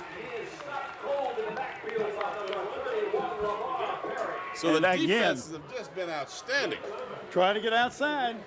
Just can't get outside because that defender is coming north and south, got a good shot at you. You can't make that cut that you normally would make. And that is the end of the third quarter. So we've done it for 36 minutes and no score.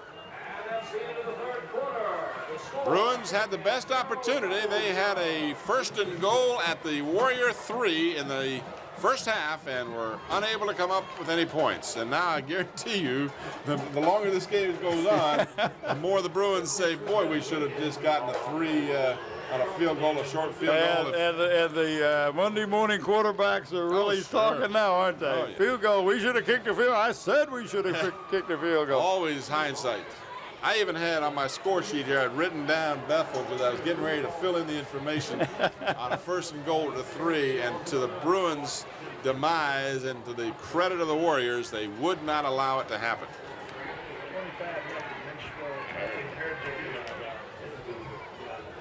So we get set to start the 4th and perhaps not the final period. As many of you know, there is overtime in high school football, so if we're still knotted up at 0, we will go to the overtime process, and as that becomes a possibility, we'll give you all the details on it. Jefferson is in deep punt formation for the Bruins. 4th down and about 9. Perry is back deep along with Smith. Short kick, but it'll be one of those kind of kicks that no return will be forthcoming. Leto covers it. That was just not a pretty kick, but he got the results wasn't bad. He got him down close to the 20. So now the Warriors will try it again, a 25-yard kick. No return.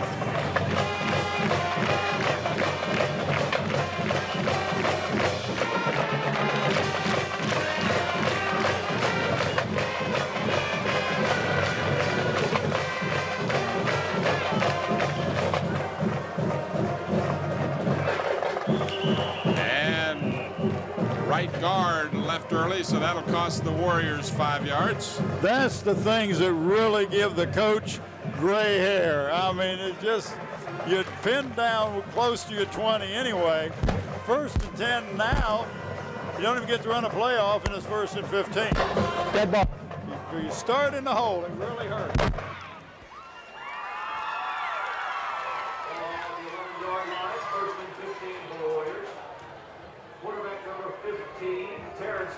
Thompson continues at quarterback for the Warriors. 16-yard line is where they've marked it. Thompson gives, and just a short gain. Lamar Perry on a quick hitter, but again, the defense was right there. Yeah, somebody just tripped him up. Printing is our only game, and we are very good at it. And if whatever we do, you know you're going to like our printing. So give us a call at 827-8277, and that's Gear Up Printing. Tommy Gear, 1909 North Armstead Avenue. Loss of almost 4 yards on the play, 2nd down. Check that, actually, a gain on the play. They had been penalized 5 yards, so picked up a yard. Thompson back to pass, throws. Got a man on the near sidelines, beautiful catch, but they say no, he was out of bounds. What a great catch by the receiver on that play, Philip Tyson. That's the toughest catch of all as you're Really looking over your shoulder. But in all fairness, that official was right there, and you got to have at least 1 foot in bounds. Here's your replay. See if we can see where his foot was. That was really close. Yeah, but it's so muddy there, how are you going to know, right? Well, the official was a yard away from it, and he called it emphatically, so certainly he had the best opportunity to see whether or not it was in or out. 3rd down and about 14. On the draw play to Smith, and Smith picks up a couple to the 22, so the Warriors end up getting back to the original line of scrimmage where they'll be looking at 4th and 10, and the kicking team will once again come on.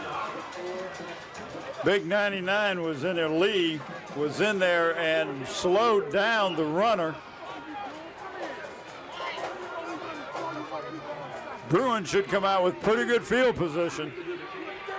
Jason Broski, who's done a good job tonight kicking for the Warriors.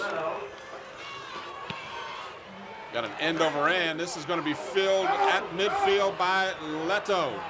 And Leto down the right sideline to the 35-yard line. So the Bruins will get good field position. At about the 34, he's out of bounds. And that was a good job. He didn't try to do anything fancy. He just went basically straight ahead, maybe a little bit of an angle, Tim, but didn't try to make a quick cut, slip, and fall down. And did a good job of wrapping up on that ball when he was getting hit. 30-yard kick and an 18-yard return for the Bruins. So they did, as you said, get good field position. They are at the 33-yard line to start this possession. Here's the replay, as you said. Good job as Carter Jones made the tackle. And now we've got Warriors in the neutral zone, and unless they were drawn off, that'll cost them 5. Yeah, and I don't think that's what happened. I don't think they were drawn off. Listen to Bill Dozier to let us know encroachment.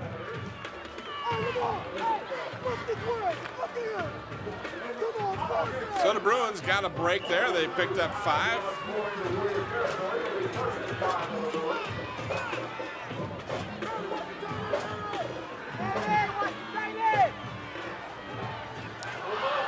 Boyd fumbled it. Ball still loose. Kecoughtan came up with it. Warriors got it. You got a question. It's outside, trying to get outside. Ananias Boyd's been real good right up the middle. Craven up with the fumble recovery. Watch the replay here.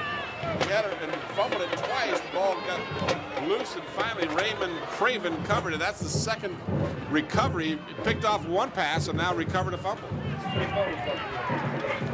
Boyd, in his efforts tonight, and certainly he's been outstanding, has fumbled the ball 3 times And this one cost a turnover. Thompson gives to Lamar Perry. Perry almost got to the corner, and again, an excellent defensive play by number 73 once again for the Bruins, and that is, again, Joseph Solomon. He has gotten a call on an awful lot of occasions tonight. He really has. Defensively, he's played a great game. Looked like Perry was going to pick up some yardage there. Really did, and he did pick up some good yardage, Tim. Looked like, what, almost 6 yards. Yep.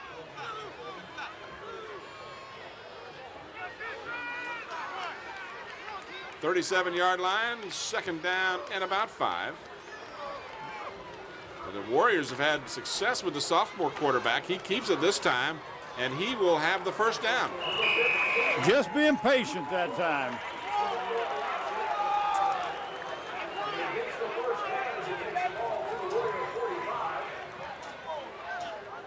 Terrence Thompson, just a sophomore, helping the Warriors cause here at the 45-yard line. We're less than 10 minutes to go now. 9:12. Clock is moving. Warriors have 1 timeout remaining. The Bruins have 2 here in the second half.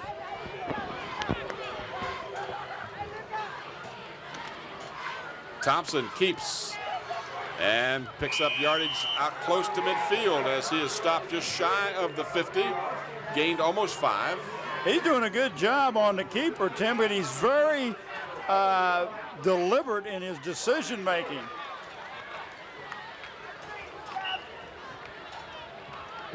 Three carries now for 20 yards for Thompson. 40 yards, excuse me, I stand corrected. Without my glasses, I can't see. That's all right. With my glasses, I can't talk. Picked up 5, second down and 5. Get 5 each time. The Warriors have an opportunity to do something here. Again, on the apparent pass attempt, but then it looked like it might be a quarterback draw, but then it crumbled rapidly as he got back to the line of scrimmage, and no gain on the play. That hole that he saw closed real quick. Hampton Chevrolet urges you to support the community by giving to the Peninsula United Way campaign. Hampton Chevrolet, 1073 West Mercury Boulevard in Hampton. Big third down for the Warriors, 3rd down and 5. Thompson, and he is sacked. Ball came loose. Warriors got it back. Well, big 88. Woo! Quite a blitz. Boom. Lowered the boom. Well, let's give 88 a name. That is Robert Boone. Watch the replay. You just saw Boone just shoot through the gap. And they were blockers there. Nobody picked him up. So one of the busiest players on the field tonight, the punter. Both squads have just about worn out their punter tonight. There's contact, and Dozier says, nope, I'm not going to call a roughing the kicker call there.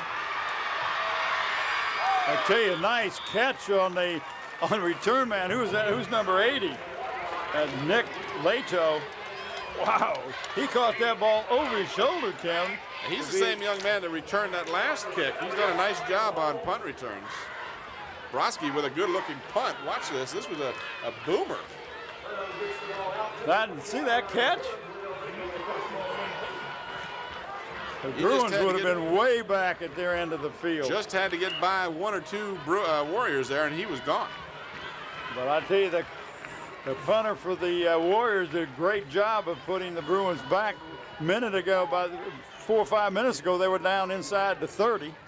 That was Broski. He's done an excellent job. We got some great candidates for our players of the game tonight, both offensive and defensive. We got a fumble. The Warriors say the ball came loose, but the officials apparently have ruled that the ball had been downed, and now penalty flag is down.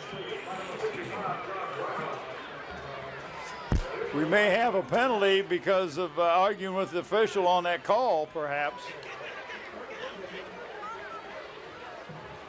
An unsportsmanlike penalty against the Warriors.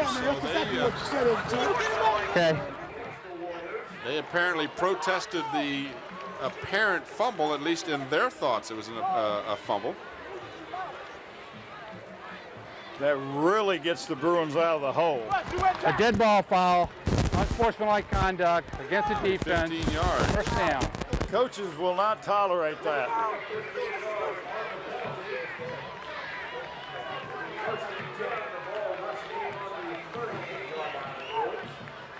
So Bethel now with the ball at their 38. That's a far better position than they had a moment ago. 6:27 left in regulation. Jason Wood wrapped up by Perry, and then he gets an assist by number 75, Terrence Davis, but it was Lamar Perry right there for the initial stop. I tell you, both these defenses are just keying on the quarterback.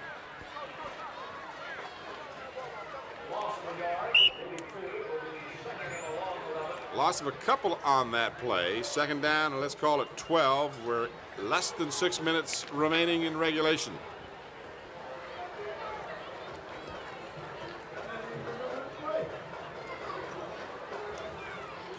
I formation for the Bruins. Tailback is Boyd. Jason Wood, hit by his own man, kept his own balance and got out to the 44-yard line. So he lost his balance for a moment. It looked like he was going to get knocked down by his own fullback. That's one of these times you say, hey, wait a minute, I'm getting hit enough by the opposition. Might put that one in the playbook. Picked up about 5. Yeah, well, a little more than that. It was 2nd and 12, as you called it. No, it was second down and about 8. He picked up a couple on the first one. But he picked up 5.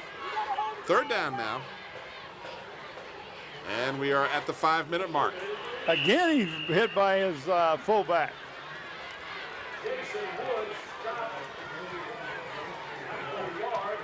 So they'll come up shy, and once again, Jefferson, the punter, will come on the field. Craven in on the stop. His name's been called a lot tonight. He's got a fumble recovery and an interception. 4:31 left in regulation. Time continues to wind down. Jefferson gets a low snap, and they almost got it. In fact, official Dozier said contact was made with the ball, so that, of course, negates any possibility of a penalty for roughing the kicker. And Jefferson just got that one away with a little bit of contact by the on-rushing Warriors. Well, I know that the Bethel side was holding their breath, Tim, because it looked like it was going to get blocked. It did get hit, but, I mean, it was a low snap from the center, and the punter did a great job of getting his foot on the ball before the defenders got there. Watch the replay. You're going to see heavy pressure. Well, that's not the same play. That's the play earlier. We were talking about the fullback pushing his quarterback forward. Thompson at quarterback gives to Smith. Smith spins away and gains yardage out close to the 39-yard line. That's a nice gain of almost 7. Number 2, Cedric Hart. Sharpless was in on the tackle, number 2. Well, they didn't give him nearly the progress that it. Yeah, I thought he was much closer to the 40. Yeah, they put it at the 38, so it must have ruled his knee went down. Called it a gain of 6, second down and about 4 as we approach the 3:40 mark in regulation. Man in motion is Joseph Clare. This is Smith, and Smith will not get positive yardage as he is stopped at the line of scrimmage. May have gotten a half a yard, but that would be about all.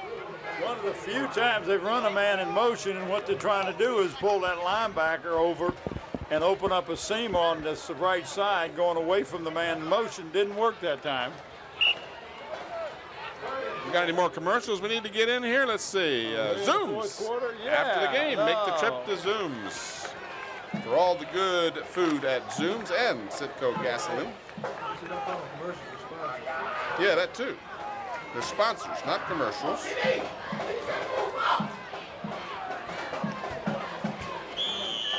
And it looks like the Warriors may have had some movement. Looking through my handy-dandy little pack here, Bob, we need to get the rule book out again about overtime. Yeah, I see you doing some research there. You need to have your CD-ROM and all that so you can bring it up. Yeah, really. Download the rules on overtime here. Let's see if I can find where that is. Well, I tell you, basically, they're going to flip a coin, and then the team is going to have the option of taking the ball first or taking it second. The ball will be placed on a 10-yard line. They have 4 downs to score, kick a field goal or something, and the other team has the same option. And then if nothing happens then, you do it again. So I did all of that, and you already knew all of that. Well, hey, what's unique about it is you keep flipping the coin each time. I mean, so you may get it first one time and not have the option the next time. Well, darn, I didn't need this after all. Well, you got to, the official thing you can read. What he said. 35-yard line, and yeah, you guessed it, it's punting time again. I don't keep track of the punts, Bob. Maybe you can tell me how many times each team has punted tonight.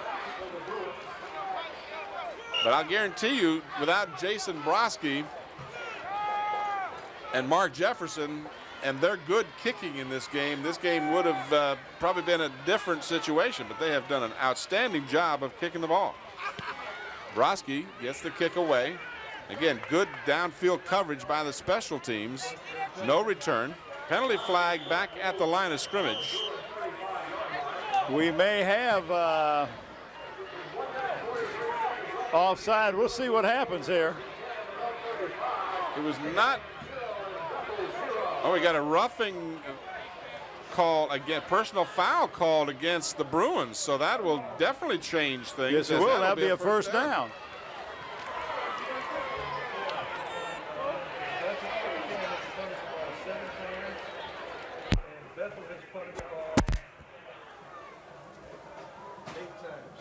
Kecoughtan, Bob tells me, has punted 7 times and Bethel 8 times tonight. Now that one will not be registered as a punt because that'll cross that one off. Yep. So the ball has been marked at the midfield stripe, and the Warriors, instead of on defense, will have the ball on offense. First down. Tracy Parker getting an explanation by Bill Dozier as to exactly what happened. In any event, the Warriors will have another opportunity. Fresh set of downs.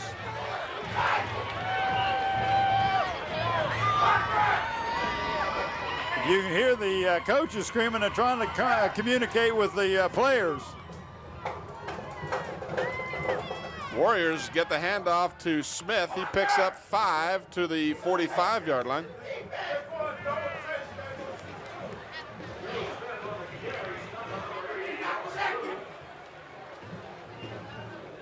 Emotions running high. Box. I don't think the coach is going to hear him from up here. Well, you can hope. All right, we're down to 1:15. Clock moving. You get some extra timeouts and something too during the overtime, Tim. I'm not sure how that works. Well, it may be a moot point here in a moment. Almost caught. Intended receiver was Philip Tyson, and he just couldn't come up with it. Again, he had to stop, and in doing so, he lost his footing. Well, Cedric Sharpless was the defender on that play.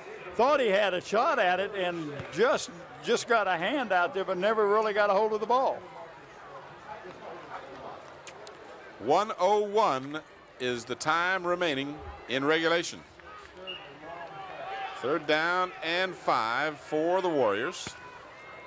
Terrence Thompson, in relief of Joe Daly, has been doing a good job of moving the ball for the Warriors. Gives to Joe Smith, and Smith will not get enough for a first down as he will come up shy by about 2 yards. So it's 4th down, and of course you're in 4-down territory here because at this point, 44 Tim, seconds. Yeah, you're less than a minute to go, and nobody's going to throw a long bomb at this point in the game. With the defense is putting so much pressure on the quarterbacks, you'd go for it. 4th down and about 2 to go.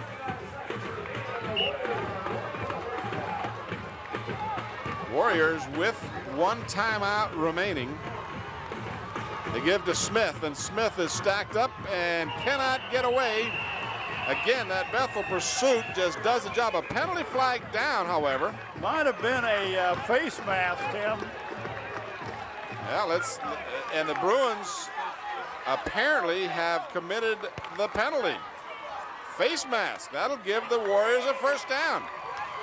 Tim, and not only that, had the time run out, they'd have still been a play because you cannot stop. As we watch the replay, you cannot stop or end the regulation on a defensive foul. Bill Dozier will tell us.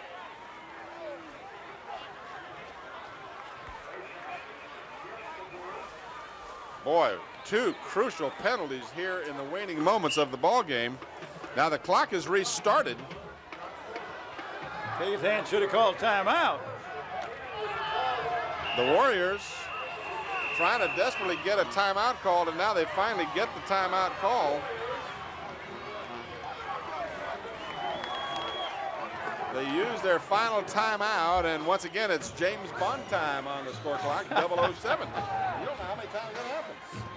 Well, all right, we're going to more than once, or at least. We're going to return to Darling Stadium for the conclusion of this ball game after this brief timeout. Back at Darling Stadium, enough time for one final play. This is going to be a field goal attempt of 43 yards. Broski, who's done an outstanding job punting all night. And this is going to be ugly. It will not go through the uprights. In fact, it goes out of the end zone, and time expires in regulation. Boy, it looked like the Bruins were offsides from up here. It really did. Looked like somebody. There's Roscoe Coles telling the official, hey, listen, guys, looked to me like some Bruins were in the neutral zone. Well, all right. Let me see if I can do this right. What's that? Okay? I'm going to try it one more time. Our staff, okay? On the cameras, we have Susan Bowers, Nathaniel Braxton, and Ron ESPN Baton. The cable pullers, Asa Carroll and Era Towns. Engineer Don Chiraus, graphics and audio Andy Foley, and the director Scotty Beamy-Up Bowers. We get Bev Penn in there for instant replay. And yes, I don't want to forget Bev Penn for the slow motion. HCS Reports has a new look. Join anchor Beth Sadler Monday through Fridays at noon at 5 p.m. for all the news and information about the Hampton City Schools. That's on Channel 46. Well, here is the official verbiage on what happens in overtime. When a Virginia High School League game is tied at the end of regulation, an overtime procedure is used to break that time. After a short rest period, the referee meets with the team captains and they toss the coin to determine who'll get the ball first. One team will get the ball at the opponent's 10-yard line. They'll have 4 plays in which to score.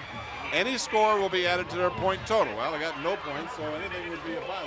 Hey, we're ready to see I love KHS there. After this series of play, the other team gets the opportunity. So it's not sudden death. I want to make sure everybody understands that. The other team now will get the ball at the opponent's 10-yard line, and that team will have 4 plays in which to score. Of course, if they score in the first play, they don't need the other 3. But that's right. Any score will be added to a score. The rotation will be called the first overtime. If the score is still tied after that, then other rounds of overtime will be played until one team has more points than the other. Duh. And the team with the most points after this overtime will be declared the winner. Does it say, wait a second, where does it say duh in there? Oh, there it is. Yeah, you got more than me? It doesn't take a rocket scientist to figure that out. No, it didn't. Well, and again, if you joined us late, a golden opportunity was missed in the first half when a first and goal for the Bethel Bruins at the 3-yard line of Kecoughtan occurred. And after 4 downs, the Warriors got the ball back at the 4-yard line. And again, those Monday morning quarterbacks will say, why didn't he go for a field goal? I don't know. You know, it didn't even occur to me at the time because we were wrapped up in our thoughts. Who would have thought that all you'd get was no points? Well, you know, and I was thinking at the time that this has been a defensive struggle and nobody has really shown a whole lot of offense except Bethel with Ananias Boyd is the only one that's been consistent. So we're having a flip of the coin out in the middle there, Tim. Kecoughtan has won the toss. I would take the ball second. Are we able to hear what they're saying? Can we hear the referee? He broke the mic. Here we go. He's going to tell us. All right, so there's no kickoff or anything. They'll just get it at the 10-yard line, and if you can score in 4 plays. Now, see, it really is to the advantage, in my opinion, to get the ball second. Oh, absolutely. Because if they don't win, then if you got a good field goal kicker, you do it on first down. Exactly. Because if you have a mess up, you still have 3 more downs. What was that? Looks like it's raining paper in here. Don't say rain around Nathaniel Braxton. I've seen it, me personally, I've seen all the rain I want to see. If I ever hear the word drought again.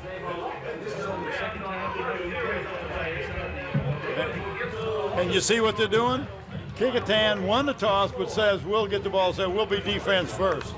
I think that's a smart move. And I think most of the coaches would do that.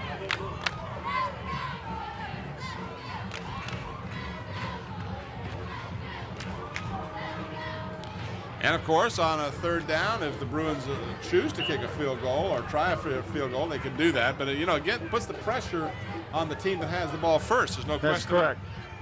All right, here we go. Didn't see anything in there about timeouts, Bob, so I'm not sure they get into timeout. Corner, and the ball out of bounds, hit the official.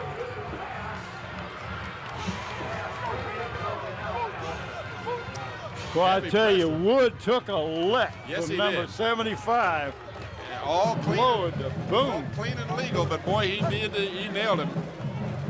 And the defender fell down, and had Jason Boyd had a little more time, it would have been an easy pass completion. But he didn't have any time. Get it up! Second at the 10. I guess you would call it 2nd and goal. This is Boyd. Ananias Boyd, who has had a wonderful night on offense for the Bruins in spite of his 3 fumbles. Oh, I tell you, he's been a real shining star on offense running that ball tonight in this field conditions. A little unfair advantage here. The Kecoughtan band is playing while the Bruins are at that end of the field on offense. Well, the Bruins picked that end of the field, Yep. Tim. Play action fake in the flat. Completed pass inside the 10 at about the 7. And that will bring up 4th down. So now you have to make that decision. Do you kick a field goal or try for a field goal? I think you go for the field goal. I really do. And then your defense has been doing such a great job. Unless you don't have a field goal kicker, but looks like number 11 is coming in.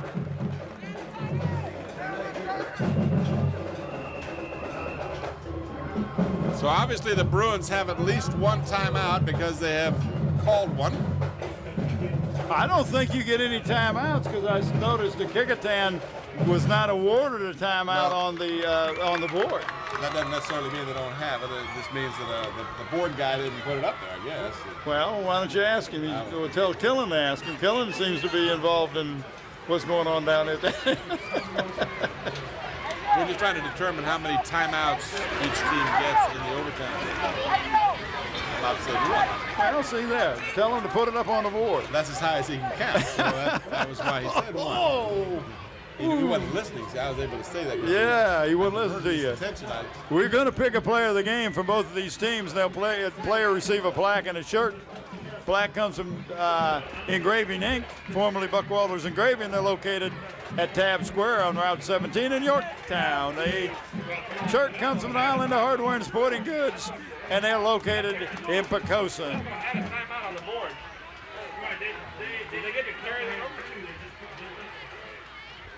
Yeah, but see, Kecoughtan doesn't have any on there. So the timeouts apparently carry over into the overtime, but you may not get one. This would be a 23-yard attempt. And that's 53.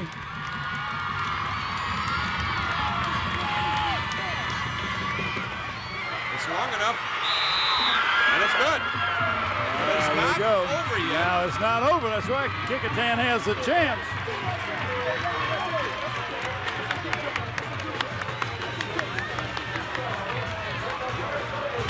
So our first score of the game comes in the first overtime between the 23 and the 24-yard line. The result's 24. And he was right through there. Wasn't Purdy, but it was Purdy because it went between the uprights. The young man who kicked that was Matthew Andrews. So, you know, you're talking about Bob choosing the end of the field. Apparently, the officials choose the end of the field. Because no, not really, because they asked Bethel, and Bethel pointed that way. I see. See, Kecoughtan had the choice of taking the ball first or second. Then the Bruins get the choice of what end of the field, because if the wind's blowing, you want the wind at your back. But they don't alternate, obviously. No, both teams will play from the same end of the field. All right, the pressure is on the Warriors now. They have to come up with a score in 4 downs of some sort, or this game is over. Handoff, a loss of a yard on the play. Smith was the ball carrier. And I tell you, that defense just really goes. We have a number 51 for the Warriors. Looks like he's shaken up. That's Randy Watkins, the center. And that can be a big blow, because you bring in a center that has not been playing, Tim. You know, and I know that the exchange sometimes changes. And if you turn the ball over, that's the end of the game. And that's another good point. You don't get to just keep the ball for 4 downs. If you fumble it or it's intercepted, that's it. That's all she wrote. So the injured player is on the field. That's the center, as you mentioned. And I don't know who the backup center is. Try to pick him up. Well, you know, as I look down their roster, they only got one guy on the squad that has a C in his position, and that's Watkins. He may just be suffering a cramp. But if they don't have any timeouts, then they have to take him out for at least. Well, even if they do, you got to come out for one play. That's high school league rule, I believe.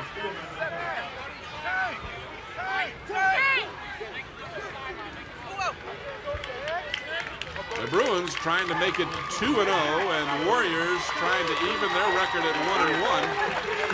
And Watkins, we're very happy to say, is coming off pretty much under his own power. Probably cramped up, a very damp evening here, and now starting to get a little on the cool side. Tim, it may be 53, maybe the young man in there at center.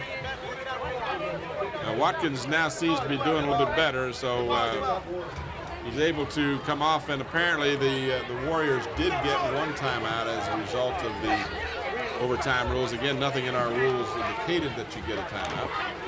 So are we going to name our players of the game, Bob, or are we going to hold? No, I think we need to go ahead and name them. All right. Ananias Boyd for the Bruins, although Holloway, Solomon, just to mention a few on defense, had a great job. But Ananias Boyd, great job of running the ball. And for the Warriors, who do you have? Hey, let's go offense! We have for the Warriors Raymond Craven, and again, not a unanimous choice because of some other great efforts on the Battle, defensive Perry, side. Broski, just to name a few. And it's really kind of fortuitous, because he wouldn't have been playing this game had Purvis Tillery not been injured.